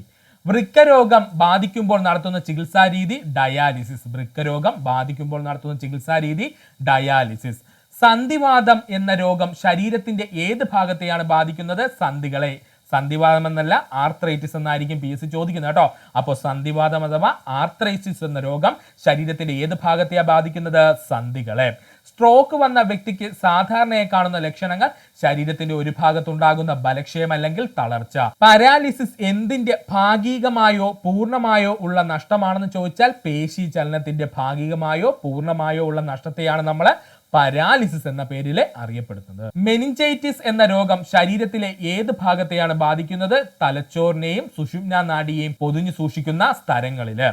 മെനിഞ്ചൈറ്റിസ് എന്ന രോഗം ശരീരത്തിലെ ഏത് ഭാഗത്തെയാണ് ബാധിക്കുന്നതെന്ന് ചോദിച്ചാൽ തലച്ചോറിനെയും സുഷുമ്നാ നാഡിയെയും പൊതിഞ്ഞു സൂക്ഷിക്കുന്ന സ്ഥലങ്ങളില്. പക്ഷിപ്പനി അഥവാ ബേർഡ് ഫ്ലൂ എന്നറിയപ്പെടുന്ന രോഗത്തിന് കാരണമാകുന്ന വൈറസ് H5N1 വൈറസ്. പക്ഷിപ്പനി അഥവാ ബേർഡ് ഫ്ലൂ എന്നറിയപ്പെടുന്ന രോഗത്തിന് കാരണമാകുന്ന വൈറസ് H5N1 വൈറസ്. പന്നിപ്പനി എന്നറിയപ്പെടുന്ന രോഗത്തിന് കാരണമാകുന്ന വൈറസ് H1N1 വൈറസ്. പന്നിപ്പനി എന്നറിയപ്പെടുന്ന രോഗത്തിന് കാരണമാകുന്ന വൈറസ് H1N1 വൈറസ്. സാർസ് എന്ന രോഗത്തിന് കാരണമാകുന്ന വൈറസ് സാർസ് കോവ് ആണ്. സാർസ് എന്ന രോഗത്തിന് കാരണമാകുന്ന വൈറസ് ഏതാണ്? സാർസ് കോവ് വൈറസ് ആണ്. മെർസ് എന്ന രോഗത്തിന് കാരണമാകുന്ന വൈറസ് മെർസ് കോവ് വൈറസ് ആണ്. മെർസ് എന്ന രോഗത്തിന് കാരണമാകുന്ന വൈറസ് മെർസ് കോവ് വൈറസ് ആണ്. ചിക്കൻ പോക്സ് പ്രതിരോധിക്കാൻ ഉപയോഗിക്കുന്ന വാക്സിനാണ് വാരിസെല്ല വാക്സിന്. ചിക്കൻ പോക്സ് പ്രതിരോധിക്കാൻ ഉപയോഗിക്കുന്ന വാക്സിൻ ഏതാ? Varicella vaccine. മുണ്ടിനീര് അഥവാ മംസിന് പ്രതിരോധിക്കാൻ ഉപയോഗിക്കുന്ന വാക്സിൻ MMR വാക്സിൻ. മുണ്ടിനീര് അഥവാ മംസ് പ്രതിരോധിക്കാൻ ഉപയോഗിക്കുന്ന വാക്സിൻ MMR വാക്സിൻ. മീസൽസ് പ്രതിരോധിക്കാൻ ഉപയോഗിക്കുന്ന വാക്സിൻ MMR വാക്സിൻ. മീസൽസ് പ്രതിരോധിക്കാൻ ഉപയോഗിക്കുന്ന വാക്സിൻ MMR വാക്സിൻ. റൂബെല്ലെ പ്രതിരോധിക്കാൻ ഉപയോഗിക്കുന്ന വാക്സിൻ MMR വാക്സിൻ. റൂബെല്ലെ പ്രതിരോധിക്കാൻ ഉപയോഗിക്കുന്ന വാക്സിൻ MMR വാക്സിൻ. അപ്പോൾ MMR വാക്സിൻ ഏതൊക്കെ രോഗത്തിനെതിരെയാണ് ഉപയോഗിക്കുന്നത്? മുണ്ടുനീര് അഥവാ മംസിനെതിരെ ഉപയോഗിക്കാം, മീസലിനെതിരെ നമുക്ക് പ്രതിരോധിക്കാൻ ഉപയോഗിക്കാം, റൂബെല്ല എന്ന രോഗത്തിനെതിരെ പ്രതിരോധിക്കാനായിട്ട് നമുക്ക് MMR വാക്സിൻ ഉപയോഗിക്കാം. ഡിഫ്തീരിയ, വില്ലൻ ചുമ, ടെറ്റനസ് എന്നിവയെ പ്രതിരോധിക്കാൻ ഉപയോഗിക്കുന്ന സംയോജിത വാക്സിനാണ് DPT വാക്സിൻ. ഡിഫ്തീരിയ, വില്ലൻ ചുമ, ടെറ്റനസ് എന്നിവയെ പ്രതിരോധിക്കാൻ ഉപയോഗിക്കുന്ന സംയോജിത വാക്സിൻ എന്നറിയപ്പെടുന്നത് DPT വാക്സിൻ ആണ്. കോളറയെ പ്രതിരോധിക്കാൻ ഉപയോഗിക്കുന്ന വാക്സിൻ കോളറ വാക്സിൻ. കോളറയെ പ്രതിരോധിക്കാൻ ഉപയോഗിക്കുന്ന വാക്സിൻ കോളറ വാക്സിൻ. ടൈഫോയിഡിനെ പ്രതിരോധിക്കാൻ ഉപയോഗിക്കുന്ന വാക്സിനാണ് ടൈഫോയിഡ് വാക്സിൻ. ടൈഫോയിഡിനെ പ്രതിരോധിക്കാൻ ഉപയോഗിക്കുന്ന വാക്സിനാണ് ടൈഫോയിഡ് വാക്സിൻ. ഫ്ലൂ വാക്സിൻ ഏത് രോഗത്തെ പ്രതിരോധിക്കാൻ ഉപയോഗിക്കുന്നു? ഇൻഫ്ലുവൻസയെ. ഫ്ലൂ വാക്സിൻ ഏത് രോഗത്തെ പ്രതിരോധിക്കാൻ ഉപയോഗിക്കുന്നത്? ഇൻഫ്ലുവൻസയെ. ലോക ഹൃദയ ദിനം എന്നാണ്? സെപ്റ്റംബർ 29. ലോക ഹൃദയ ദിനം എന്നാണ്? സെപ്റ്റംബർ 29. ലോക പ്രമേഹ ദിനം എന്നാണ്? നവംബർ 14. ലോക പ്രമേഹ ദിനം എന്നാണ്? നവംബർ 14. ലോക ക്യാൻസർ ദിനം എന്നാണ്? ഫെബ്രുവരി 4. ലോക ക്യാൻസർ ദിനം ഫെബ്രുവരി 4. ലോക എയ്ഡ്സ് ദിനം നമ്മൾ ഓൾറെഡി പറഞ്ഞു, ഡിസംബർ 1. ലോക എയ്ഡ്സ് ദിനം ഡിസംബർ 1. ലോക മലേറിയ ദിനം എന്നാണ്? ഏപ്രിൽ 25. ലോക മലേറിയ ദിനം ഏപ്രിൽ 25. ലോക ക്ഷയരോഗ ദിനം എന്നാണ്? മാർച്ച് 24. ഇതൊക്കെ നമ്മൾ പറഞ്ഞതാണ്. ലോക ക്ഷയരോഗ ദിനം എന്നാണ്? മാർച്ച് 24. ലോക ഹെപ്പറ്റൈറ്റിസ് ദിനം എന്നാണ്? ജൂലൈ 28. ലോക ഹെപ്പറ്റൈറ്റിസ് ദിനമായി നമ്മൾ ആചരിക്കുന്നത് ജൂലൈ 28 ആണ്. ജപ്പാൻ ജ്വരം പരത്തുന്നത് ക്യൂലെസ് കൊതുകുകൾ. ജപ്പാൻ ജ്വരം പരത്തുന്നത് ക്യൂലെസ് കൊതുകുകൾ. ആന്ത്രാക്സ് എന്ന രോഗം പരത്തുന്ന രോഗാണോ? Bacillus anthracis. ആന്ത്രാക്സ് എന്ന രോഗം പരത്തുന്ന രോഗാണോ? Bacillus anthracis. ബോട്ടുലിസം എന്ന രോഗത്തിന് കാരണമാകുന്നത് ക്ലോസ്ട്രീഡിയം ബോട്ടുലിനം. ബോട്ടുലിസം എന്ന രോഗത്തിന് കാരണമാകുന്നത് ക്ലോസ്ട്രീഡിയം ബോട്ടുലിനം. ലിഷ്മാനിയാസ് പരത്തുന്നത് സാൻഡ് ഫ്ലൈ. ലിഷ്മാനിയാസ് പരത്തുന്നത് ആരാണ്? സാൻഡ് ഫ്ലൈ ആണ്. ഫംഗസ് മൂലം ഉണ്ടാകുന്ന പ്രധാന രോഗമാണ് വട്ടച്ചൊറി. ഇമ്പോർട്ടന്റ് ആണ്. ഫംഗസ് മൂലം ഉണ്ടാകുന്ന രോഗമാണ് റൗണ്ട് വേം അഥവാ വട്ടച്ചൊറി. ഇതിനകത്ത് PSC ചോദിക്കുന്നത് റിംഗ് വേം ഉണ്ടാക്കുന്ന രോഗകാരി ഏതെന്നായിരിക്കും? ഉത്തരമാരാ? ഫംഗസ് ആണ്. പ്രോട്ടോസോവ മൂലം ഉണ്ടാകുന്ന പ്രധാന രോഗം മലമ്പനി. പ്രോട്ടോസോവ മൂലം ഉണ്ടാകുന്ന പ്രധാന രോഗം മലമ്പനി. വിരകൾ അല്ലെങ്കിൽ വേംസ് മൂലം ഉണ്ടാകുന്ന രോഗമാണ് മന്ത്. വിരകൾ അല്ലെങ്കിൽ വേംസ് മൂലം ഉണ്ടാകുന്ന രോഗമാണ് മന്ത്. പക്ഷികളിൽ നിന്നും മനുഷ്യരിലേക്ക് പകരുന്ന രോഗമാണ് പക്ഷിപ്പനി. പക്ഷികളിൽ നിന്നും മനുഷ്യരിലേക്ക് പകരുന്ന ഒരു രോഗമാണ് പക്ഷിപ്പനി. ജനിതക രോഗങ്ങൾക്ക് ഉദാഹരണം സിക്കിൾ സെൽ അനീമിയ, ഹീമോഫീലിയ, വർണ്ണാന്തത. ജനിതക രോഗങ്ങൾക്ക് ഉദാഹരണം ചോദിച്ചാൽ സിക്കിൾ സെൽ അനീമിയ, ഹീമോഫീലിയ, വർണ്ണാന്തത. പ്രധാന ജീവിതശൈലി രോഗങ്ങൾ എന്നറിയപ്പെടുന്നത് പ്രമേഹം, അമിത രക്തസമ്മർദ്ദം, ഹൃദ്രോഗങ്ങൾ, പൊണ്ണത്തടി. അമിതമായ മദ്യപാനം മൂലം കരളിൽ ഉണ്ടാകുന്ന രോഗം സിറോസിസ്. അമിതമായി മദ്യപാനം മൂലം കരളിൽ ഉണ്ടാകുന്ന രോഗം സിറോസിസ്. സിലിക്കോസിസ് എന്ന രോഗം ശരീരത്തിന്റെ ഏത് അവയവത്തെയാണ് ബാധിക്കുന്നത്? ശ്വാസകോശത്തെ. സിലിക്കോസിസ് എന്ന രോഗം ശരീരത്തിന്റെ ഏത് അവയവത്തെയാണ് ബാധിക്കുന്നത്? ശ്വാസകോശത്തെ. ആസ്ബറ്റോസിസ് എന്ന രോഗം ശരീരത്തിലെ ഏത് അവയവത്തെയാണ് ബാധിക്കുന്നത്? ശ്വാസകോശത്തെ. ആസ്ബറ്റോസിസ് എന്ന രോഗം ശരീരത്തിലെ ഏത് അവയവത്തെയാണ് ബാധിക്കുന്നത്? ശ്വാസകോശത്തെ. കമ്പ്യൂട്ടർ ഉപയോഗിക്കുന്നവർക്ക് സാധാരണയായി കാണുന്ന ഒരു നേത്രരോഗമാണ് കമ്പ്യൂട്ടർ വിഷൻ സിൻഡ്രം. കമ്പ്യൂട്ടർ ഉപയോഗിക്കുന്നവർക്ക് സാധാരണയായി കാണുന്ന ഒരു നേത്രരോഗമാണ് കമ്പ്യൂട്ടർ വിഷൻ സിൻഡ്രം. ലോകാരോഗ്യ സംഘടന അഥവാ WHO സ്ഥാപിതമായ വർഷം 1948. ലോകാരോഗ്യ സംഘടന അഥവാ WHO വേൾഡ് ഹെൽത്ത് ഓർഗനൈസേഷൻ സ്ഥാപിതമായ വർഷം 1948. ഇനി നമ്മൾ നോക്കാൻ പോകുന്നത് കെമിസ്ട്രി മേഖലയിലെ മൂലകങ്ങൾ എന്ന ടോപ്പിക്കിൽ നിന്നുള്ള കേരള PSC ചോദിച്ച 100 പ്രീവിയസ് ക്വസ്റ്റ്യൻസ് ആണ്. ശ്രദ്ധിക്കുക. കെമിസ്ട്രി മേഖലയിലെ മൂലകങ്ങൾ എന്ന ടോപ്പിക്കിൽ നിന്നും കേരള PSC ചോദിച്ച 100 പ്രീവിയസ് ചോദ്യങ്ങൾ. ആവർത്തന പട്ടികയുടെ പിതാവ് ദിമിത്രി മെൻഡലീവ്. ആവർത്തന പട്ടികയുടെ പിതാവ് ദിമിത്രി മെൻഡലീവ് ആണ്. ആധുനിക ആവർത്തന പട്ടികയുടെ പിതാവ് ഹെൻറി മോസ്ലി. ആധുനിക ആവർത്തന പട്ടികയുടെ പിതാവ് ഹെൻറി മോസ്ലി ആണ്. ആധുനിക ആവർത്തന പട്ടിക എന്തിന്റെ അടിസ്ഥാനത്തിലാണ് ക്രമീകരിച്ചിരിക്കുന്നത്? അറ്റോമിക നമ്പറിന്റെ അടിസ്ഥാനത്തിൽ. ആധുനിക ആവർത്തന പട്ടിക എന്തിന്റെ അടിസ്ഥാനത്തിലാണ് ക്രമീകരിച്ചിരിക്കുന്നത്? അറ്റോമിക നമ്പറിന്റെ അടിസ്ഥാനത്തിൽ. മെൻഡലീഫിന്റെ ആവർത്തന പട്ടിക എന്തിന്റെ അടിസ്ഥാനത്തിലാണ് ക്രമീകരിച്ചിരിക്കുന്നത്? അറ്റോമിക മാസിന്റെ. മെൻഡലീഫിന്റെ ആവർത്തന പട്ടിക എന്തിന്റെ അടിസ്ഥാനത്തിലാണ് ക്രമീകരിച്ചിരിക്കുന്നത്? അറ്റോമിക മാസിന്റെ. പ്രപഞ്ചത്തിൽ ഏറ്റവും കൂടുതൽ കാണപ്പെടുന്ന മൂലകം ഹൈഡ്രജൻ. പ്രപഞ്ചത്തിൽ ഏറ്റവും കൂടുതൽ കാണപ്പെടുന്ന മൂലകം ഹൈഡ്രജൻ. ഭൂമിയിൽ ഏറ്റവും കൂടുതൽ കാണപ്പെടുന്ന മൂലകം ഓക്സിജൻ. ഭൂമിയിൽ ഏറ്റവും കൂടുതൽ കാണപ്പെടുന്ന മൂലകം ഓക്സിജൻ. ഭൂമിയിൽ ഏറ്റവും കൂടുതൽ കാണപ്പെടുന്ന ലോഹം അലുമിനിയം. ഭൂമിയിൽ ഏറ്റവും കൂടുതൽ കാണപ്പെടുന്ന ലോഹം അലുമിനിയം. മനുഷ്യ ശരീരത്തിൽ ഏറ്റവും കൂടുതൽ കാണപ്പെടുന്ന മൂലകം ഓക്സിജൻ. മനുഷ്യ ശരീരത്തിൽ ഏറ്റവും കൂടുതൽ കാണപ്പെടുന്ന മൂലകം ഓക്സിജൻ. ഹൈഡ്രജൻ കണ്ടുപിടിച്ചതാര്? Henry Cavendish. ഹൈഡ്രജൻ കണ്ടുപിടിച്ചതാരാണ്? ഹെൻറി കാവൻഡിഷ് ആണ്. ഓക്സിജൻ കണ്ടുപിടിച്ചതാര്? ജോസഫ് പ്രീസ്ലി ആണ്. ഓക്സിജൻ കണ്ടുപിടിച്ചതാരാണ്? ജോസഫ് പ്രീസ്ലി ആണ്. നൈട്രജൻ കണ്ടുപിടിച്ചതാരാണ്? ഡാനിയൽ റുദർഫോർഡ് ആണ്. നൈട്രജൻ കണ്ടുപിടിച്ചതാരാണ്? ഡാനിയൽ റുദർഫോർഡ് ആണ്. സൂര്യനിൽ ഏറ്റവും കൂടുതലുള്ള മൂലകം ഹൈഡ്രജനും ഹീലിയവും. സൂര്യനിൽ ഏറ്റവും കൂടുതലുള്ള മൂലകങ്ങൾ എന്നറിയപ്പെടുന്നത് ഹൈഡ്രജനും ഹീലിയവും. ഇതിൽ ഏറ്റവും കൂടുതൽ സൂര്യനിൽ കാണപ്പെടുന്ന മൂലകം ഹൈഡ്രജൻ ആണ്. അപ്പോൾ സൂര്യനിൽ ഏറ്റവും കൂടുതൽ കാണപ്പെടുന്ന മൂലകങ്ങൾ ചോദിച്ചാൽ ഒന്ന് ഹൈഡ്രജനും ഒന്ന് ഹീലിയവുമാണ്. ഇതിൽ സൂര്യനിൽ ഏറ്റവും കൂടുതൽ കാണപ്പെടുന്ന മൂലകം എന്ന് ചോദിച്ചാൽ അത് ഹൈഡ്രജൻ ആണ്. ലോഹങ്ങളുടെ രാജാവ് എന്നറിയപ്പെടുന്നത് സ്വർണം. ലോഹങ്ങളുടെ രാജാവ് എന്നറിയപ്പെടുന്നത് സ്വർണമാണ്. വൈറ്റ് ഗോൾഡ് എന്നറിയപ്പെടുന്നത് പ്ലാറ്റിനം. വൈറ്റ് ഗോൾഡ് എന്നറിയപ്പെടുന്നത് പ്ലാറ്റിനം. ലിക്വിഡ് സിൽവർ എന്നറിയപ്പെടുന്നത് മെർക്കുറി. ലിക്വിഡ് സിൽവർ എന്നറിയപ്പെടുന്നത് മെർക്കുറി. ഭാവിയുടെ ലോഹം എന്നറിയപ്പെടുന്നത് ടൈറ്റാനിയം. ഭാവിയുടെ ലോഹം എന്നറിയപ്പെടുന്നത് ടൈറ്റാനിയം. അത്ഭുത ലോഹം എന്നറിയപ്പെടുന്നത് ടൈറ്റാനിയം. അത്ഭുത ലോഹം എന്നറിയപ്പെടുന്നത് ടൈറ്റാനിയം. അയിരുകളില്ലാത്ത ലോഹം സ്വർണം. അയിരുകളില്ലാത്ത ലോഹം എന്നറിയപ്പെടുന്നത് സ്വർണമാണ്. വൈദ്യുതിയുടെ ഏറ്റവും നല്ല ചാലകം വെള്ളി. വൈദ്യുതിയുടെ ഏറ്റവും നല്ല ചാലകം വെള്ളിയാണ്. താപത്തിന്റെ ഏറ്റവും നല്ല ചാലകം വെള്ളി. താപത്തിന്റെ ഏറ്റവും നല്ല ചാലകം വെള്ളി. സാധാരണ ഊഷ്മാവിൽ ദ്രാവകാവസ്ഥയിലുള്ള ലോഹം മെർക്കുറി. സാധാരണ ഊഷ്മാവിൽ ദ്രാവകാവസ്ഥയിലുള്ള ലോഹം മെർക്കുറി. സാധാരണ ഊഷ്മാവിൽ ദ്രാവകാവസ്ഥയിലുള്ള അലോഹം ബ്രോമിൻ. സാധാരണ ഊഷ്മാവിൽ ദ്രാവകാവസ്ഥയിലുള്ള അലോഹം ബ്രോമിൻ ആണ്. റോക്കറ്റ് ഇന്ധനമായി ഉപയോഗിക്കുന്ന മൂലകം ഹൈഡ്രജൻ. റോക്കറ്റ് ഇന്ധനമായി ഉപയോഗിക്കുന്ന മൂലകം ഹൈഡ്രജൻ ആണ്. കൽക്കരിയുടെ പ്രധാന ഘടകം കാർബൺ ആണ്. കൽക്കരിയുടെ പ്രധാന ഘടകം കാർബൺ ആണ്. പെൻസിൽ ലെഡിൽ അടങ്ങിയിരിക്കുന്ന മൂലകം കാർബൺ ആണ്. കാർബണിന്റെ ഗ്രാഫൈറ്റ് എന്ന രൂപാന്തരമാണ് പെൻസിലിന്റെ ലെഡായിട്ട് ഉപയോഗിക്കുന്നത്. പെൻസിൽ ലെഡിൽ അടങ്ങിയിരിക്കുന്ന മൂലകം കാർബൺ ആണ്. കാർബണിന്റെ രൂപാന്തരമായിട്ടുള്ള ഗ്രാഫൈറ്റ് ആണ് പെൻസിൽ ലെഡിൽ ഉപയോഗിക്കുന്നത്. വജ്രം ഏത് മൂലകത്തിന്റെ രൂപാന്തരമാണ്? കാർബണിന്റെ. ചിരിപ്പിക്കുന്ന വാതകം എന്നറിയപ്പെടുന്നത് നൈട്രസ് ഓക്സൈഡ് N2O. ചിരിപ്പിക്കുന്ന വാതകം എന്നറിയപ്പെടുന്നത് നൈട്രസ് ഓക്സൈഡ് അഥവാ N2O ആണ്.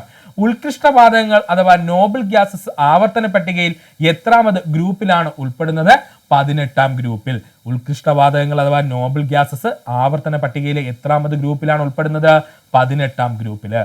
ഉത്കൃഷ്ട വാതകങ്ങൾക്ക് ഉദാഹരണം ചോദിച്ചാൽ helium, neon, argon, krypton, xenon, radon. പഠിച്ചോളണേ. ഉത്കൃഷ്ട വാതകങ്ങൾക്ക് ഉദാഹരണം ചോദിച്ചാൽ helium, neon, argon, krypton, xenon, radon എന്നിവയാണ്. ബൾബുകളിൽ ഉപയോഗിക്കുന്ന വാതകം ആർഗൺ ആണ്. ബൾബുകളിൽ ഉപയോഗിക്കുന്ന വാതകം ഏതാണ്? ആർഗൺ ആണ്. വിമാനങ്ങളുടെ ടയറുകളിൽ നിറയ്ക്കാൻ ഉപയോഗിക്കുന്ന വാതകം നൈട്രജൻ ആണ്. പണ്ട് കാലത്ത് ഹീലിയം ആയിരുന്നു ഉപയോഗിച്ചുകൊണ്ടിരുന്നത്. ഇപ്പൊ വ്യാപകമായിട്ട് ഉപയോഗിക്കുന്നത് നൈട്രജൻ ആണ് കേട്ടോ. വിമാനങ്ങളുടെ ടയറുകൾ നിറയ്ക്കാൻ ഉപയോഗിക്കുന്ന വാതകം ചോദിച്ചാൽ നൈട്രജൻ ആണ്. പണ്ട് കാലത്ത് വിമാനങ്ങളുടെ ടയറുകൾ നിറയ്ക്കാൻ ഉപയോഗിച്ചിരുന്ന വാതകം ഏതായിരുന്നു? ഹീലിയം ആയിരുന്നു. ഇപ്പോൾ നമ്മൾ എന്താ ഉപയോഗിക്കുന്നത്? നൈട്രജൻ ആണ്. സിഗ്നൽ ലൈറ്റുകളിൽ ഉപയോഗിക്കുന്ന വാതകം നിയോൺ ആണ്. സിഗ്നൽ ലൈറ്റുകളിൽ ഉപയോഗിക്കുന്ന വാതകം നിയോൺ ആണ്. ഏറ്റവും സാന്ദ്രത കൂടിയ മൂലകം ഓസ്മിയം. ഏറ്റവും സാന്ദ്രത കൂടിയ മൂലകം ഓസ്മിയം. ഏറ്റവും സാന്ദ്രത കുറഞ്ഞ മൂലകം ഹൈഡ്രജൻ. ഏറ്റവും സാന്ദ്രത കുറഞ്ഞ മൂലകം ഹൈഡ്രജൻ. ഏറ്റവും ഭാരം കൂടിയ ലോഹം ഓസ്മിയം. ഏറ്റവും ഭാരം കൂടിയ ലോഹം ഏതാണ്? ഓസ്മിയമാണ്. ഏറ്റവും ഭാരം കുറഞ്ഞ ലോഹം ലിഥിയമാണ്. ഏറ്റവും ഭാരം കുറഞ്ഞ ലോഹം ലിഥിയമാണ്. ഏറ്റവും ഇലക്ട്രോ നെഗറ്റിവിറ്റി കൂടിയ മൂലകം ഫ്ലൂറിൻ ആണ്. ഏറ്റവും ഇലക്ട്രോ നെഗറ്റിവിറ്റി കൂടിയ മൂലകം ഫ്ലൂറിൻ ആണ്. ഏറ്റവും ഇലക്ട്രോ പോസിറ്റിവിറ്റി കൂടിയ മൂലകം സീസിയം ആണ്. ഏറ്റവും ഇലക്ട്രോ പോസിറ്റിവിറ്റി കൂടിയ മൂലകം സീസിയം ആണ്. ഏറ്റവും വലിയ അറ്റോമിക് റേഡിയസ് ഉള്ള മൂലകം ഫ്രാൻസിയം ആണ്. ഏറ്റവും വലിയ അറ്റോമിക് റേഡിയസ് ഉള്ള മൂലകം ഫ്രാൻസിയമാണ്. ഏറ്റവും ചെറിയ അറ്റോമിക് റേഡിയസ് ഉള്ള മൂലകം ഹീലിയമാണ്. ഏറ്റവും ചെറിയ അറ്റോമിക് റേഡിയസ് ഉള്ള മൂലകം ഹീലിയമാണ്. റബ്ബർ വൽക്കനൈസ് ചെയ്യാൻ ഉപയോഗിക്കുന്ന മൂലകം സൾഫർ. റബ്ബർ വൽക്കനൈസ് ചെയ്യാൻ ഉപയോഗിക്കുന്ന മൂലകം സൾഫർ ആണ്. തീപ്പെട്ടി നിർമ്മാണത്തിന് ഉപയോഗിക്കുന്ന മൂലകം ഫോസ്ഫറസ്. തീപ്പെട്ടി നിർമ്മാണത്തിന് ഉപയോഗിക്കുന്ന മൂലകം ഫോസ്ഫറസ്. കത്തുന്ന ഫോസ്ഫറസ് എന്നറിയപ്പെടുന്നത് വെളുത്ത ഫോസ്ഫറസ്. കത്തുന്ന ഫോസ്ഫറസ് എന്നറിയപ്പെടുന്നത് വെളുത്ത ഫോസ്ഫറസ്. എല്ലുകളിലും പല്ലുകളിലും പ്രധാനമായും അടങ്ങിയിരിക്കുന്ന മൂലകം കാൽസ്യം. എല്ലുകളിലും പല്ലുകളിലും പ്രധാനമായി അടങ്ങിയിരിക്കുന്ന മൂലകം കാൽസ്യമാണ്. അണുബോംബിൽ ഉപയോഗിക്കുന്ന പ്രധാന മൂലകം യുറേനിയം. അണുബോംബിൽ ഉപയോഗിക്കുന്ന പ്രധാന മൂലകം യുറേനിയം. ആണവ റിയാക്ടറുകളിൽ ഇന്ധനമായി ഉപയോഗിക്കുന്നത് യുറേനിയം. ആണവ റിയാക്ടറുകളിൽ ഇന്ധനമായി ഉപയോഗിക്കുന്നത് യുറേനിയം. ആണവ റിയാക്ടറുകളിൽ മോഡറേറ്ററായി ഉപയോഗിക്കുന്നത് ഹെവി വാട്ടർ അഥവാ ഡ്യൂട്ടീരിയം D2O അല്ലെങ്കിൽ ഗ്രാഫൈറ്റ്. ആണവ റിയാക്ടറുകളിൽ മോഡറേറ്ററായി ഉപയോഗിക്കുന്നത് ഹെവി വാട്ടർ അഥവാ ഡ്യൂട്ടീരിയം അല്ലെങ്കിൽ നമുക്ക് എന്ത് ഉപയോഗിക്കാം? ഗ്രാഫൈറ്റ് ഉപയോഗിക്കാം. ഏറ്റവും കൂടുതൽ ഐസോടോപ്പുകളുള്ള മൂലകം ടിൻ ആണ്. ഏറ്റവും കൂടുതൽ ഐസോടോപ്പുകളുള്ള മൂലകം ടിൻ ആണ്. റേഡിയോ ആക്റ്റീവായ ഉത്കൃഷ്ടവാതകം എന്നറിയപ്പെടുന്നത് റഡോൺ ആണ്. റേഡിയോ ആക്ടിവിറ്റി കാണിക്കുന്ന ഉത്കൃഷ്ടവാതകം എന്നറിയപ്പെടുന്നത് റഡോൺ ആണ്. ഓസോൺ വാതകത്തിന്റെ നിറം ഇളം നീല നിറം. ഓസോൺ വാതകത്തിന്റെ നിറം ഇളം നീല നിറം. ബ്ലീച്ചിങ് പൗഡറിലെ പ്രധാന ഘടകം ക്ലോറിൻ. ബ്ലീച്ചിങ് പൗഡറിലെ പ്രധാന ഘടകം ക്ലോറിൻ ആണ്. കുടിവെള്ളം ശുദ്ധീകരിക്കാൻ ഉപയോഗിക്കുന്ന വാതകം ക്ലോറിൻ ആണ്. കുടിവെള്ളം ശുദ്ധീകരിക്കാൻ ഉപയോഗിക്കുന്ന വാതകം ക്ലോറിൻ ആണ്. ഹാലജനുകൾ ആവർത്തന പട്ടികയിലെ എത്രാമത്തെ ഗ്രൂപ്പിലാണ്? 17-ാം ഗ്രൂപ്പിൽ. ഹാലജനുകൾ ആവർത്തന പട്ടികയിലെ എത്രാമത്തെ ഗ്രൂപ്പിലാ? 17-ാം ഗ്രൂപ്പിൽ. ഹാലജനുകൾക്ക് ഉദാഹരണം fluorine, chlorine, bromine, iodine, astatine. ഹാലജനുകൾക്ക് ഉദാഹരണം ചോദിച്ചാൽ fluorine, chlorine, bromine, iodine, astatine. പ്രകാശ സംശ്ലേഷണത്തിന്റെ പ്രധാന പങ്ക് വഹിക്കുന്ന മൂലകം മെഗ്നീഷ്യമാണ്. അതായത് ക്ലോറോഫില്ലിൽ അടങ്ങിയിരിക്കുന്ന മെഗ്നീഷ്യമാണ് പ്രകാശ സംശ്ലേഷണത്തിന് പ്രധാന പങ്ക് വഹിക്കുന്ന മൂലകം. തെറ്റിപ്പോലെ. പ്രകാശ സംശ്ലേഷണത്തിന് പ്രധാന പങ്ക് വഹിക്കുന്ന മൂലകം എന്നറിയപ്പെടുന്നത് മെഗ്നീഷ്യമാണ്. ക്ലോറോഫില്ലിൽ അടങ്ങിയിരിക്കുന്ന മെഗ്നീഷ്യമാണ് പ്രകാശ സംശ്ലേഷണത്തിന് സഹായിക്കുന്നത്. രാസവസ്തുക്കളുടെ രാജാവ് എന്നറിയപ്പെടുന്ന ആസിഡ് സൾഫ്യൂരിക് ആസിഡ് അഥവാ H2SO4. രാസവസ്തുക്കളുടെ രാജാവ് എന്നറിയപ്പെടുന്ന ആസിഡ് സൾഫ്യൂരിക് ആസിഡ് അഥവാ H2SO4. വിഡ്ഢികളുടെ സ്വർണം എന്നറിയപ്പെടുന്നത് അയൺ പൈററ്റിസ്. വിഡ്ഢികളുടെ സ്വർണം എന്നറിയപ്പെടുന്നത് അയൺ പൈററ്റിസ്. കൃത്രിമ മഴ പെയ്യിപ്പിക്കാൻ ഉപയോഗിക്കുന്ന സംയുക്തം സിൽവർ അയഡൈഡ്. കൃത്രിമ മഴ പെയ്യിപ്പിക്കാൻ ഉപയോഗിക്കുന്ന സംയുക്തം സിൽവർ അയഡൈഡ്. ഏറ്റവും കൂടുതൽ സംയുക്തങ്ങൾ ഉണ്ടാക്കുന്ന മൂലകം കാർബൺ. ഏറ്റവും കൂടുതൽ സംയുക്തങ്ങൾ ഉണ്ടാക്കുന്ന മൂലകം കാർബൺ ആണ്. തീ അണയ്ക്കാൻ ഉപയോഗിക്കുന്ന വാതകം കാർബൺ ഡൈ ഓക്സൈഡ്. തീ അണയ്ക്കാൻ ഉപയോഗിക്കുന്ന വാതകം കാർബൺ ഡൈ ഓക്സൈഡ്. അസ്വാഭാവികമായി പഴങ്ങൾ പഴുപ്പിക്കാൻ ഉപയോഗിക്കുന്ന വാതകം എഥിലീൻ വാതകം. അസ്വാഭാവികമായിട്ട് പഴങ്ങൾ അല്ലെങ്കിൽ കൃത്രിമമായിട്ട് പഴങ്ങൾ പഴുപ്പിക്കാൻ ഉപയോഗിക്കുന്ന വാതകം എഥിലീൻ വാതകം. സസ്യവളർച്ചയ്ക്ക് ആവശ്യമായ വാതകം നൈട്രജൻ. സസ്യവളർച്ചയ്ക്ക് അത്യാവശ്യമായ വാതകം നൈട്രജൻ. ഫോട്ടോ ഇലക്ട്രിക് സെല്ലുകളിൽ ഉപയോഗിക്കുന്ന മൂലകം സീസിയം. ഫോട്ടോ ഇലക്ട്രിക് സെല്ലുകളിൽ ഉപയോഗിക്കുന്ന മൂലകം സീസിയം.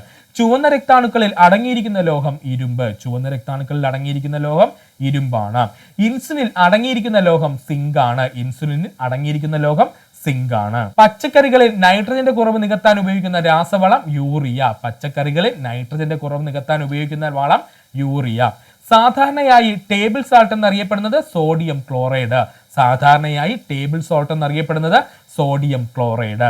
ബേക്കിംഗ് സോഡ എന്നറിയപ്പെടുന്നത് സോഡിയം ബൈകാർബണേറ്റ്. ബേക്കിംഗ് സോഡ എന്നറിയപ്പെടുന്നത് സോഡിയം ബൈകാർബണേറ്റ്. വാഷിംഗ് സോഡ എന്നറിയപ്പെടുന്നത് സോഡിയം കാർബണേറ്റ്. വാഷിംഗ് സോഡ എന്നറിയപ്പെടുന്നത് സോഡിയം കാർബണേറ്റ്. പൊട്ടാസ്യം നൈട്രേറ്റ് എന്തിന്റെ പ്രധാന ഘടകമാണ്? വെടിമരുന്നിലെ. പൊട്ടാസ്യം നൈട്രേറ്റ് എന്തിന്റെ പ്രധാന ഘടകമാണെന്ന് ചോദിച്ചാൽ വെടിമരുന്നിലെ പ്രധാന ഘടകമാണ് പൊട്ടാസ്യം നൈട്രേറ്റ്. അലുമിനിയം ഫോസ്ഫൈഡ് എന്തിനുപയോഗിക്കുന്നു? കീടനാശിനിയായി. അലുമിനിയം ഫോസ്ഫൈഡ് എന്തിനാണ് ഉപയോഗിക്കുന്നത്? കീടനാശിനിയായി. സിങ്ക് സൾഫൈഡ് എന്തിന് ഉപയോഗിക്കുന്നു? ലൂമിനസെന്റ് പെയിന്റുകൾ നിർമ്മിക്കാനായിട്ട്. സിങ്ക് സൾഫൈഡ് എന്തിനാ ഉപയോഗിക്കുന്നത്? ലൂമിനസെന്റ് പെയിന്റുകൾ നിർമ്മിക്കാനായി. പ്രകാശത്തെ അതിവേഗം ആഗിരണം ചെയ്യുന്ന മൂലകം സീസിയം. പ്രകാശത്തെ അതിവേഗം ആഗിരണം ചെയ്യുന്ന മൂലകം സീസിയം ആണ്. ഇടിമിന്നലുള്ളപ്പോൾ അന്തരീക്ഷത്തിൽ ഉണ്ടാകുന്ന സംയുക്തം നൈട്രിക് ഓക്സൈഡ് ആണ്. ഇടിമിന്നൽ ഉണ്ടാകുമ്പോൾ അന്തരീക്ഷത്തിൽ ഉണ്ടാകുന്ന സംയുക്തം നൈട്രിക് ഓക്സൈഡ് ആണ്. സൾഫർ ഡൈ ഓക്സൈഡിന്റെ വാതക രൂപം അഗ്നിപർവ്വത സ്ഫോടനങ്ങളുടെ പുറത്തു വരുന്ന വാതകം. സൾഫർ ഡൈ ഓക്സൈഡിന്റെ വാതക രൂപം എവിടെ കാണപ്പെടുമെന്ന് ചോദിച്ചാൽ അഗ്നിപർവ്വത സ്ഫോടനങ്ങളിലൂടെ പുറത്തു വരുന്ന വാതകം എന്ന് പറയുന്നത് സൾഫർ ഡൈ ഓക്സൈഡിന്റെ വാതക രൂപമാണ്. ജലത്തിന്റെ കടുപ്പം മാറ്റുവാൻ ഉപയോഗിക്കുന്ന മൂലകം സോഡിയം അല്ലെങ്കിൽ സോഡിയം കാർബണേറ്റ് ആണ്. ജലത്തിന്റെ കടുപ്പം മാറ്റാൻ ഉപയോഗിക്കുന്ന മൂലകം സോഡിയം എന്ന് പറയാം അല്ലെങ്കിൽ സോഡിയം കാർബണേറ്റ്. ഭൂമിയിലെ ഏറ്റവും അപൂർവമായ മൂലകം എന്നറിയപ്പെടുന്നത് അസ്റ്റാറ്റിൻ ആണ്. ഭൂമിയിലെ ഏറ്റവും അപൂർവമായ മൂലകം എന്നറിയപ്പെടുന്നത് അസ്റ്റാറ്റിൻ ആണ്. ഏറ്റവും കൂടുതൽ റേഡിയോ ആക്റ്റീവ് സ്വഭാവം കാണിക്കുന്ന മൂലകം ഫ്രാൻസിയം ആണ്. ഏറ്റവും കൂടുതൽ റേഡിയോ ആക്റ്റീവ് സ്വഭാവം കാണിക്കുന്ന മൂലകം ഫ്രാൻസിയം ആണ്. ഡി ബ്ലോക്ക് മൂലകങ്ങൾ എന്നറിയപ്പെടുന്നത് സംക്രമണ മൂലകങ്ങൾ അഥവാ ട്രാൻസിഷൻ എലമെന്റ്സ് ആണ്. ഡി ബ്ലോക്ക് മൂലകങ്ങൾ എന്നറിയപ്പെടുന്നത് സംക്രമണ മൂലകങ്ങൾ അഥവാ ട്രാൻസിഷൻ എലമെന്റ്സ് ആണ്.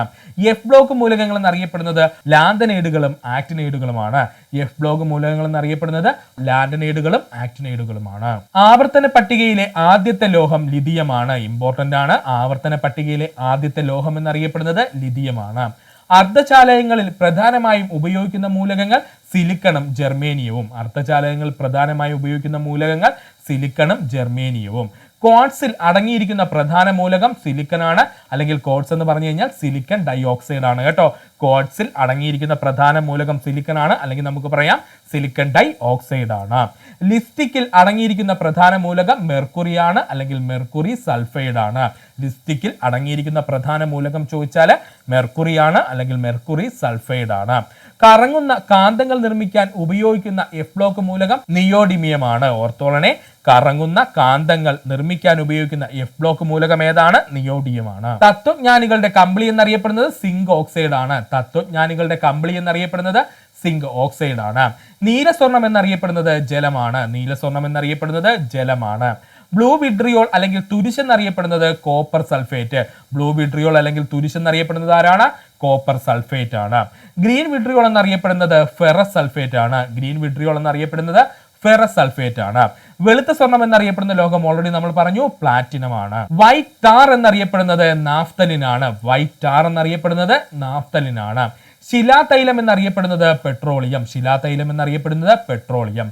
സാർവത്രിക ലായകം എന്നറിയപ്പെടുന്നത് ജലമാണ്. സാർവത്രിക ലായകം എന്നറിയപ്പെടുന്നത് ജലമാണ്. വിഷങ്ങളുടെ രാജാവ് എന്നറിയപ്പെടുന്നത് ആഴ്സനിക്. വിഷങ്ങളുടെ രാജാവ് എന്നറിയപ്പെടുന്നത് ആഴ്സനിക് ആണ്. ഏറ്റവും കൂടുതൽ ഓക്സിഡേഷൻ സ്റ്റേറ്റ് കാണിക്കുന്ന മൂലകം പ്ലൂട്ടോണിയം. ഇമ്പോർട്ടന്റ് ആണ്. ഏറ്റവും കൂടുതൽ ഓക്സിഡേഷൻ സ്റ്റേറ്റ് കാണിക്കുന്ന മൂലകം പ്ലൂട്ടോണിയം. വാട്ടർ ഗ്യാസ് എന്നത് ഏത് വാതകങ്ങളുടെ മിശ്രിതമാണ്? കാർബൺ മോണോക്സൈഡിന്റെയും ഹൈഡ്രജന്റെയും. വാട്ടർ ഗ്യാസ് എന്നത് ഏത് വാതകങ്ങളുടെ മിശ്രിതമാണ്? കാർബൺ മോണോക്സൈഡിന്റെയും ഹൈഡ്രജന്റെയും. പ്രൊഡ്യൂസർ ഗ്യാസ് എന്നത് ഏത് വാതകങ്ങളുടെ മിശ്രിതമാണ്? കാർബൺ മോണോക്സൈഡിന്റെയും നൈട്രജന്റെയും. പ്രൊഡ്യൂസർ ഗ്യാസ് എന്നത് ഏത് വാതകങ്ങളുടെ മിശ്രിതമാണ്? കാർബൺ മോണോക്സൈഡിന്റെയും നൈട്രജന്റെയും. ഭൂവൽക്കത്തിൽ ഏറ്റവും കുറഞ്ഞ അളവിൽ കാണപ്പെടുന്ന മൂലകം അസ്റ്റാറ്റിൻ. ഭൂവൽക്കത്തിൽ ഏറ്റവും കുറഞ്ഞ അളവിൽ കാണപ്പെടുന്ന മൂലകം അസ്റ്റാറ്റിൻ. കൃത്രിമമായി നിർമ്മിച്ച ആദ്യത്തെ മൂലകം ടെക്നീഷ്യം. കൃത്രിമമായി നിർമ്മിച്ച ആദ്യത്തെ മൂലകം ടെക്നീഷ്യം. സോപ്പ് നിർമ്മാണവുമായി ബന്ധപ്പെട്ട ശരിയായ പ്രസ്താവന ഏതൊക്കെ? സോപ്പ് നിർമ്മാണവുമായി ബന്ധപ്പെട്ട ശരിയായ പ്രസ്താവന ഏതൊക്കെ എന്നാണ്? ഓപ്ഷൻ എ, എണ്ണകളും കൊഴുപ്പുകളും ആൽക്കലിയുമായി പ്രവർത്തിക്കുമ്പോൾ ലഭിക്കുന്ന ലവണങ്ങളാണ് സോപ്പ്. ഓപ്ഷൻ ബി, സോപ്പ് നിർമ്മാണത്തിന് ഉപയോഗിക്കുന്ന ആൽക്കലികളാണ് സോഡിയം ഹൈഡ്രോക്സൈഡും പൊട്ടാസ്യം ഹൈഡ്രോക്സൈഡും. ഓപ്ഷൻ സി, സോപ്പ് നിർമ്മാണത്തിന്റെ ഉൽപ്പന്നമായി ലഭിക്കുന്നതാണ് ഗ്ലിസറോള്. ഓപ്ഷൻ ഡി, സോപ്പ് ജലത്തിന്റെ പ്രതലബലം കുറയ്ക്കുകയും തുണികൾ നന്നായി നനയ്ക്കുവാൻ ഇത് സഹായിക്കുകയും ചെയ്യുന്നു. ഒന്നുകൂടി പറയാം സുഹൃത്തുക്കളെ, സോപ്പ് നിർമ്മാണം ബന്ധപ്പെട്ട ശരിയായ പ്രസ്താവന ഇതിൽ ഏതെന്നാണ് ചോദിച്ചിരിക്കുന്നത്? ഈ പറഞ്ഞിരിക്കുന്ന എല്ലാ പ്രസ്താവനകളും ശരിയാണ്. അപ്പോൾ നമുക്ക് നോക്കാം. എണ്ണകളും കൊഴുപ്പുകളും ആൽക്കലിയുമായി പ്രവർത്തിക്കുമ്പോൾ ലഭിക്കുന്ന ലവണങ്ങളാണ് സോപ്പ് എന്ന് പറയുന്നത്. എണ്ണകളും കൊഴുപ്പുകളും ആൽക്കലിയുമായി പ്രവർത്തിക്കുമ്പോൾ ലഭിക്കുന്ന ലവണങ്ങളാണ് സോപ്പ് എന്ന് പറയുന്നത്. സോപ്പ് നിർമ്മാണത്തിന് ഉപയോഗിക്കുന്ന ആൽക്കലികളാണ് സോഡിയം ഹൈഡ്രോക്സൈഡും പൊട്ടാസ്യം ഹൈഡ്രോക്സൈഡും. പഠിച്ചോളനെ, സോപ്പ് നിർമ്മാണത്തിന് ഉപയോഗിക്കുന്ന ആൽക്കലികളാണ് സോഡിയം ഹൈഡ്രോക്സൈഡും പൊട്ടാസ്യം ഹൈഡ്രോക്സൈഡും. സോപ്പ് നിർമ്മാണത്തിന്റെ ഉപോൽപ്പന്നമായി ലഭിക്കുന്നതാണ് ഗ്ലിസറോള്. സോപ്പ് നിർമ്മാണത്തിന്റെ ഉപോൽപ്പന്നമായി ലഭിക്കുന്നത് എന്താണ്? ഗ്ലിസറോൾ ആണ്. സോപ്പ് ജലത്തിന്റെ പ്രതലബലം കുറയ്ക്കുകയും തുണികൾ നന്നായി നനയ്ക്കുവാനും ഇത് സഹായിക്കുന്നു. സോപ്പ് ജലത്തിന്റെ പ്രതലബലം കുറയ്ക്കുകയും തുണികൾ നന്നായി നനയ്ക്കുന്നതിനും സഹായിക്കുകയും ചെയ്യുന്നു. പഠിക്കുക. നമ്മുടെ 15ാമത്തെ ചോദ്യം, ബോർ മാതൃകയുമായി ബന്ധപ്പെട്ട ശരിയായ പ്രസ്താവന ഏതൊക്കെ? ബോർ മാതൃകയുമായി ബന്ധപ്പെട്ട ശരിയായ പ്രസ്താവന ഏതൊക്കെ? ഓപ്ഷൻ എ, ആറ്റത്തിന്റെ ന്യൂക്ലിയസിന് ചുറ്റും ഇലക്ട്രോൺ പ്രദക്ഷിണം ചെയ്യുന്നത് നിശ്ചിത ഓർബിറ്റുകളാണ്. ഓപ്ഷൻ ബി, ന്യൂക്ലിയസിൽ നിന്നുള്ള അകലം കൂടുന്തോറും ഓർബിറ്റുകളുടെ ഊർജം കൂടുന്നു. ഓപ്ഷൻ സി, ഊർജം കൂടിയ ഓർബിറ്റിൽ നിന്നും ഊർജം കുറഞ്ഞ ഓർബിറ്റിലേക്ക് ഇലക്ട്രോൺ മാറുമ്പോൾ ഊർജം പുറത്തേക്ക് വിടുന്നു. ഊർജം കുറഞ്ഞ ഓർബിറ്റുകളിൽ നിന്നും ഊർജം കൂടിയ ഓർബിറ്റുകളിലേക്ക് ഇലക്ട്രോൺ മാറുമ്പോൾ ഊർജം ആഗിരണം ചെയ്യപ്പെടുകയും ചെയ്യുന്നു. ഓപ്ഷൻ ഡി, ഒരു നിശ്ചിത ഓർബിറ്റിൽ പ്രദക്ഷിണം ചെയ്യുന്നിടത്തോളം ഇലക്ട്രോണിന്റെ ഊർജം കൂടുകയോ കുറയുകയോ ചെയ്യുന്നില്ല. അതിനാൽ ഓർബിറ്റുകൾ സ്ഥിരോർജ നിലകൾ എന്നറിയപ്പെടുന്നു. ഓർബിറ്റുകൾ സ്ഥിരോർജ നിലകൾ എന്നറിയപ്പെടുന്നു. ഇതിൽ ഏതാ സുഹൃത്തുക്കളെ ശരിയായ പ്രസ്താവന? ഈ പറഞ്ഞിരിക്കുന്ന എല്ലാ പ്രസ്താവനകളും ശരിയാണ് കേട്ടോ. അതുകൊണ്ട് നമുക്ക് പഠിക്കാം. ബോർ മാതൃകയുമായി ബന്ധപ്പെട്ട ശരിയായ പ്രസ്താവനയാണ് നമ്മൾ പറയാൻ പോകുന്നത്. ശ്രദ്ധിക്കുക. ആറ്റത്തിന്റെ ന്യൂക്ലിയസിന് ചുറ്റും ഇലക്ട്രോൺ പ്രദക്ഷിണം ചെയ്യുന്ന നിശ്ചിത ഓർബിറ്റുകളിലൂടെയാണെന്ന് പറയുന്നത് ബോർ മാതൃകയിലൂടെയാണ് കേട്ടോ. ആറ്റത്തിന്റെ ന്യൂക്ലിയസിന് ചുറ്റും ഇലക്ട്രോണുകൾ തോന്നിവാസം കണക്ക് കറങ്ങുകയല്ല, കൃത്യമായിട്ടൊരു നിശ്ചിതമായ ഓർബിറ്റ് ഉണ്ട് അവർക്ക്. അതിനുള്ളിലൂടെയാണ് കറങ്ങുന്നതെന്ന് ആര് പറഞ്ഞു? ബോർ മാതൃകയിൽ പറയുന്നു. ന്യൂക്ലിയസിൽ നിന്നും അകലം കൂടുന്തോറും ഓർബിറ്റുകളുടെ ഊർജം കൂടി വരുന്നു. ന്യൂക്ലിയസിൽ നിന്നും അകലം കൂടുന്തോറും ഓർബിറ്റുകളുടെ ഊർജ്ജം കൂടി വരുന്നു. അതിനോടൊപ്പം തന്നെ ഇലക്ട്രോണുകളുടെ ഊർജ്ജവും കൂടി വരുന്നു. അത് നമ്മൾ കഴിഞ്ഞ ഒരു ക്വസ്റ്റ്യനിൽ പറഞ്ഞിരുന്നു. കാര്യം ന്യൂക്ലിയസിന്റെ അടുത്ത് അടുക്കുന്തോറും ന്യൂക്ലിയസ് എന്ത് ചെയ്യും, ഈ ഇലക്ട്രോണുകൾ എന്ത് ചെയ്യും, പിടിച്ചു വെക്കാൻ ശ്രമിക്കും. അപ്പോൾ ഓർബിറ്റുകളുടെ ഊർജ്ജം എന്ത് ചെയ്യും, കുറയും. എന്നാൽ ന്യൂക്ലിയസിൽ നിന്നും അകലം കൂടുന്തോറും ഓർബിറ്റുകളുടെ ഊർജ്ജം എന്ത് ചെയ്യും, കൂടിക്കൂടി വരും. അതിനോടൊപ്പം തന്നെ ഇലക്ട്രോണുകളുടെ ഊർജ്ജം എന്ത് ചെയ്യും, കൂടിക്കൂടി വരും. പഠിക്കുക. ഊർജം കൂടിയ ഓർബിറ്റിൽ നിന്നും ഊർജം കുറഞ്ഞ ഓർബിറ്റിലേക്ക് ഇലക്ട്രോൺ മാറുമ്പോൾ ഊർജം പുറത്തു വിടുന്നു. അതായത് ഊർജം കൂടിയ ഒരു ഓർബിറ്റിൽ ഒരു ഇലക്ട്രോൺ ഇരിക്കുവാണെന്ന് കരുതുക. ആ ഇലക്ട്രോണിന് ഊർജം കുറഞ്ഞൊരു ഓർബിറ്റിലേക്ക് ചാടണമെങ്കിൽ അവൻ എന്ത് ചെയ്യണം, അവന്റെ കയ്യിൽ കൂടുതലായിട്ടുള്ള ഊർജം എത്രയാണോ അത് പുറത്തേക്ക് വിട്ടുകൊണ്ട് മാത്രമേ ഊർജം കുറഞ്ഞ അവൻ ഇഷ്ടപ്പെട്ട ഓർബിറ്റിലോട്ട് ചാടാൻ പറ്റുള്ളൂ കേട്ടോ. അപ്പോൾ അത് പഠിക്കണേ, ഇമ്പോർട്ടന്റ് ആണ്.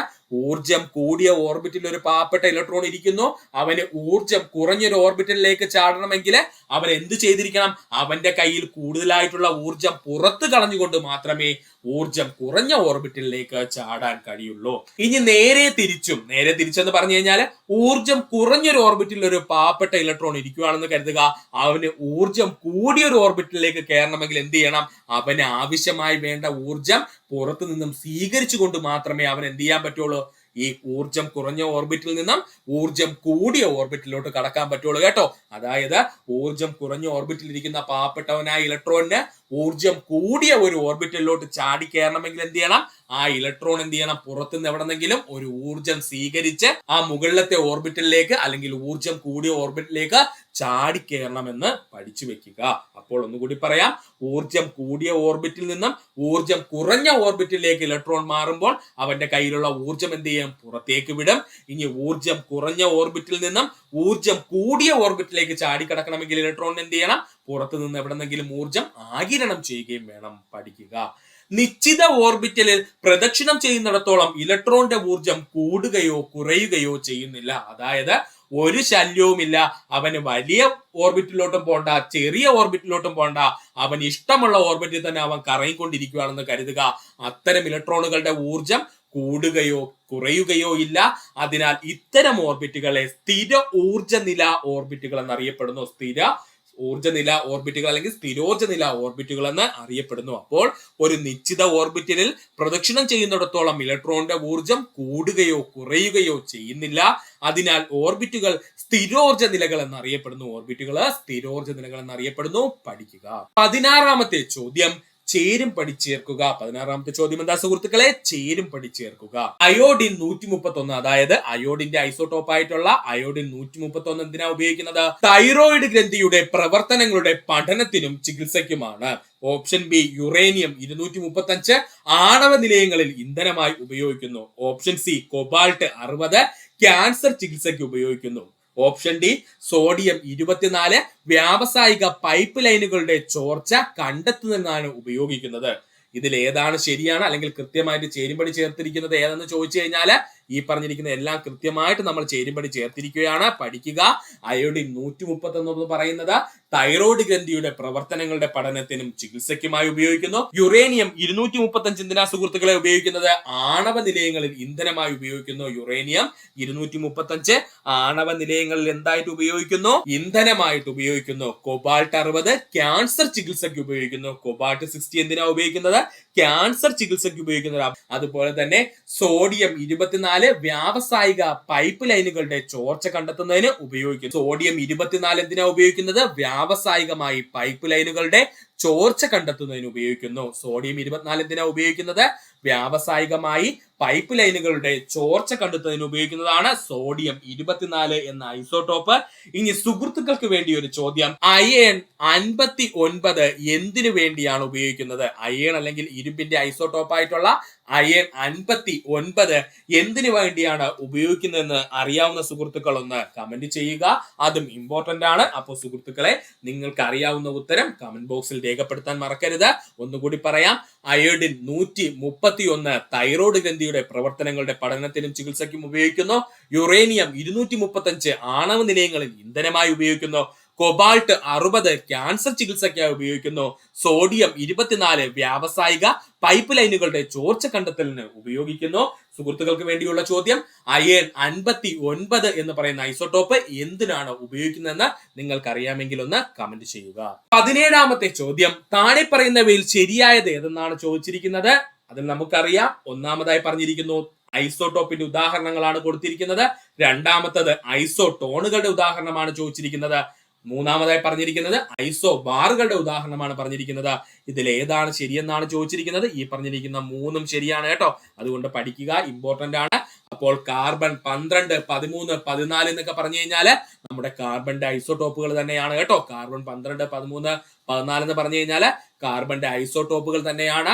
എന്താ സുഹൃത്തുക്കളെ ഐസോടോപ്പുകൾ എന്ന് പറഞ്ഞു കഴിഞ്ഞാല്? സിമ്പിൾ ആയിട്ട് പറഞ്ഞു കഴിഞ്ഞാല് നമ്മുടെ ഒരു മൂലകത്തിന്റെ അറ്റോമിക നമ്പർ സെയിം ആയിരിക്കും, പക്ഷെ അതിന്റെ മാസ് നമ്പർ എന്തായിരിക്കും? വ്യത്യാസമായിരിക്കും. ഇത്തരത്തിലുള്ള മൂലകങ്ങൾ വിളിക്കുന്ന പേരാണ് ഐസോടോപ്പുകൾ. അപ്പോൾ എന്താ ഐസോടോപ്പുകൾ എന്ന് പറഞ്ഞാല് മൂലകത്തിന്റെ അറ്റോമിക നമ്പർ സെയിം ആയിരിക്കും, പക്ഷെ എന്താണ്? മാസ് നമ്പർ എന്തായിരിക്കും? വ്യത്യാസമായിരിക്കും. എക്സാമ്പിൾ ആയിട്ട് കാർബണിന്റെ കേസ് നോക്കാം. കാർബണിന്റെ അറ്റോമിക് നമ്പർ ഇവിടെ സെയിം ആണ്, പക്ഷെ മാസ് നമ്പർ എന്ത് ചെയ്തു? 12, 13, 14 എന്ന് പറഞ്ഞ് ചേഞ്ച് ചെയ്തു. അപ്പോൾ കാർബണിന്റെ ഐസോടോപ്പുകളാണ് 12, 13, 14 എന്നിവ. എന്താ സുഹൃത്തുക്കളെ ഐസോടോണുകൾ എന്ന് പറഞ്ഞു കഴിഞ്ഞാല്? ഐസോടോണുകൾ എന്ന് പറഞ്ഞാൽ ഒന്നുമില്ല, രണ്ട് മൂലകങ്ങളായിരിക്കും, പക്ഷെ അവരുടെ ന്യൂട്രോണുകളുടെ എണ്ണം എങ്ങനെയായിരിക്കും? സെയിം ആയിരിക്കും. അവരുടെ ന്യൂട്രോണുകളുടെ എണ്ണം എന്തായിരിക്കും? സെയിം ആയിരിക്കും. അപ്പോ ന്യൂട്രോണുകളുടെ എണ്ണം സെയിം ആയിട്ടുള്ളത് അല്ലെങ്കിൽ തുല്യമായിട്ടുള്ളതിനെ നമ്മൾ വിളിക്കുന്ന പേരാണ് ഐസോടോണുകൾ. എക്സാമ്പിൾ ആയിട്ട് നമ്മൾ പറഞ്ഞത് നൈട്രജനും കാർബണും കേട്ടോ. നൈട്രജന്റെയും കാർബണും രണ്ടും രണ്ട് മൂലകങ്ങളാണ്. അവന്മാരുടെ അറ്റോമിക നമ്പർ വ്യത്യാസമാണ്, മാസ് നമ്പർ വ്യത്യാസമാണ്, എന്നാൽ അവന്മാരുടെ ന്യൂട്രോണുകളുടെ എണ്ണം പക്ഷെ എന്താണ്? തുല്യമാണ്. അങ്ങനെയുള്ള മൂലകങ്ങളെ വിളിക്കുന്ന പേരാണ് ഐസോടോണുകൾ എന്ന്. ഇനി മൂന്നാമതായി പറഞ്ഞാൽ എന്താ സുഹൃത്തുക്കളെ ഐസോ ബാറുകൾ എന്ന് പറഞ്ഞു കഴിഞ്ഞാല്? ഐസോ ബാറുകൾ എന്ന് പറഞ്ഞു കഴിഞ്ഞാല് അറ്റോമിക നമ്പർ വ്യത്യാസമായിരിക്കും, എന്നാൽ അവരുടെ മാസ് നമ്പർ സെയിം ആയിരിക്കും. അറ്റോമിക നമ്പർ വ്യത്യാസമായിരിക്കും, മാസ് നമ്പർ സെയിം ആയിരിക്കും. സുഹൃത്തുക്കൾ, മാസ് നമ്പർ എപ്പോഴും മുകളിലാണ് എഴുതുന്നത്. ശ്രദ്ധിച്ചു നോക്കിയേ, ഈ ആർഗന്റെ ആയാലും അതുപോലെ തന്നെ പൊട്ടാസ്യത്തിന്റെ ആയാലും കാൽസ്യത്തിന്റെ ആയാലും ഒക്കെ ഇവന്മാരുടെ മാസ് നമ്പർ 40, 40, 40 എന്ന് തന്നെയാണ്. എന്നാൽ താഴെ എഴുതുന്നതാണ് നമ്മുടെ അറ്റോമിക നമ്പർ എന്ന് പറയുന്നത്. ആർഗന്റെ അറ്റോമിക നമ്പർ 18, അതുപോലെ തന്നെ നമ്മുടെ പൊട്ടാസ്യത്തിന്റെ അറ്റോമിക നമ്പർ 19, കാൽസ്യത്തിന്റെ അറ്റോമിക നമ്പർ 20. അപ്പോൾ അവരുടെ അറ്റോമിക നമ്പർ എന്ത് ചെയ്തു? വ്യത്യാസപ്പെട്ടുകൊണ്ടിരിക്കും, പക്ഷെ അവരുടെ മാസ് നമ്പർ തുല്യമാണെങ്കിൽ അത്തരം മൂലകങ്ങളെ നമ്മൾ വിളിക്കുന്ന പേരാണ് ഐസോ ബാറുകൾ എന്ന്. അത്തരം മൂലകങ്ങളുടെ കൂട്ടം നമ്മൾ വിളിക്കുന്ന പേരാണ് ഐസോ ബാറുകൾ എന്ന്. ഒന്നുകൂടി പറയാം സുഹൃത്തുക്കളെ, ശ്രദ്ധിച്ചിരിക്കുക. എന്താണ് ഐസോടോപ്പുകൾ എന്ന് പറഞ്ഞു കഴിഞ്ഞാല്? ഒരു മൂലകത്തിന്റെ അറ്റോമിക നമ്പർ സെയിം ആയിരിക്കും, പക്ഷെ മാസ് നമ്പർ എന്ത് ചെയ്യും? വ്യത്യാസപ്പെട്ടുകൊണ്ടിരിക്കും. എക്സാമ്പിൾ ആയിട്ട് പറഞ്ഞാൽ കാർബണിന്റെ അറ്റോമിക നമ്പർ എന്ന് പറയുന്നത് 6 ആണ്. അതിന് യാതൊരു വ്യത്യാസവും ഇല്ല, അത് അതുപോലെ തന്നെ നിൽക്കുന്നു. പക്ഷെ എന്താ സംഭവിക്കുന്നത്? അവിടെ നമ്മുടെ മാസ് നമ്പർ എന്ത് ചെയ്യുന്നു? വ്യത്യാസപ്പെടുന്നു. 12, 13, 14 എന്ന് പറഞ്ഞിങ്ങനെ വ്യത്യാസപ്പെടുന്നു. ഇതിനെ നമ്മൾ വിളിക്കുന്ന പേരാണ് ഐസോടോപ്പുകൾ എന്ന്. എന്താണ് ഐസോടോണുകൾ എന്ന് ചോദിച്ചു കഴിഞ്ഞാല് നമ്മുടെ മൂലകങ്ങൾ രണ്ടും ഡിഫറെന്റ് ആയിരിക്കും. അവരുടെ ഈ പറഞ്ഞിരിക്കുന്ന അറ്റോമിക നമ്പരും മാസ് നമ്പരും ഒക്കെ വ്യത്യാസമായിരിക്കും, പക്ഷെ അവരുടെ ന്യൂട്രോണുകളുടെ എണ്ണം എന്തായിരിക്കും? തുല്യമായിരിക്കും. ഇത്തരത്തിലുള്ള മൂലകങ്ങളുടെ സെറ്റിനെ നമ്മൾ വിളിക്കുന്ന പേരാണ് ഐസോടോണുകൾ എന്ന്. എന്താണ് ഐസോ ബാറുകൾ എന്ന് ചോദിച്ചു കഴിഞ്ഞാൽ ഒന്നുമില്ല സുഹൃത്തുക്കളെ, സിമ്പിൾ ആണ്. അതായത് നമ്മുടെ അറ്റോമിക നമ്പർ വ്യത്യാസമുള്ള മൂലകങ്ങളായിരിക്കും, പക്ഷെ അവരുടെ മാസ് നമ്പർ തുല്യമായിരിക്കും. അതുകൊണ്ട് അവയെ നമ്മൾ വിളിക്കുന്ന പേരാണ് ഐസോ ബാറുകൾ എന്ന്. എക്സാമ്പിൾ ആയിട്ട് നമ്മൾ എന്താ പറഞ്ഞിരിക്കുന്നത്? ഇവിടെ ആർഗണും അതുപോലെ തന്നെ പൊട്ടാസ്യവും അതുപോലെ തന്നെ കാൽസ്യത്തിനും ഇവരുടെ അറ്റോമിക നമ്പർ വ്യത്യാസമാണെങ്കിലും ഇവന്മാരുടെ മാസ് നമ്പർ 40 എന്ന് പറയുന്ന ഒരേ മാസ് നമ്പർ ആണ്. പഠിക്കുക. ഇത്രയുമായിരുന്നു നമ്മുടെ 20 ഡേയ്സ് സ്പ്രിന്റ് ചലഞ്ച് ക്ലാസ്സിൽ നമ്മൾ പഠിച്ചത്. ഇത്രയും നേരം ഈ വീഡിയോയുടെ സുഹൃത്തുക്കൾ എല്ലാവർക്കും നന്ദി, നമസ്കാരം. നിങ്ങൾക്ക് ഈ വീഡിയോ ഇഷ്ടമായെങ്കിൽ നിങ്ങളുടെ സുഹൃത്തുക്കൾ കൂടി ഒന്ന് ഷെയർ ചെയ്ത് കൊടുക്കുക. അതിനോടൊപ്പം തന്നെ നമ്മുടെ ചാനൽ സബ്സ്ക്രൈബ് ചെയ്ത് സഹായിക്കുക. സബ്സ്ക്രൈബ് ബട്ടനോട് ചേർന്നുള്ള ബെൽ ബട്ടൺ അമർത്തി കഴിഞ്ഞാൽ നമ്മൾ അപ്ഡേറ്റ് വിളികളെത്തുന്ന സുഹൃത്തുക്കളെ നിങ്ങളെത്തുന്നതാണ്. സുഹൃത്തുക്കൾ എല്ലാവർക്കും നന്ദി, നമസ്കാരം. നല്ല ദിവസം നേരുന്നു.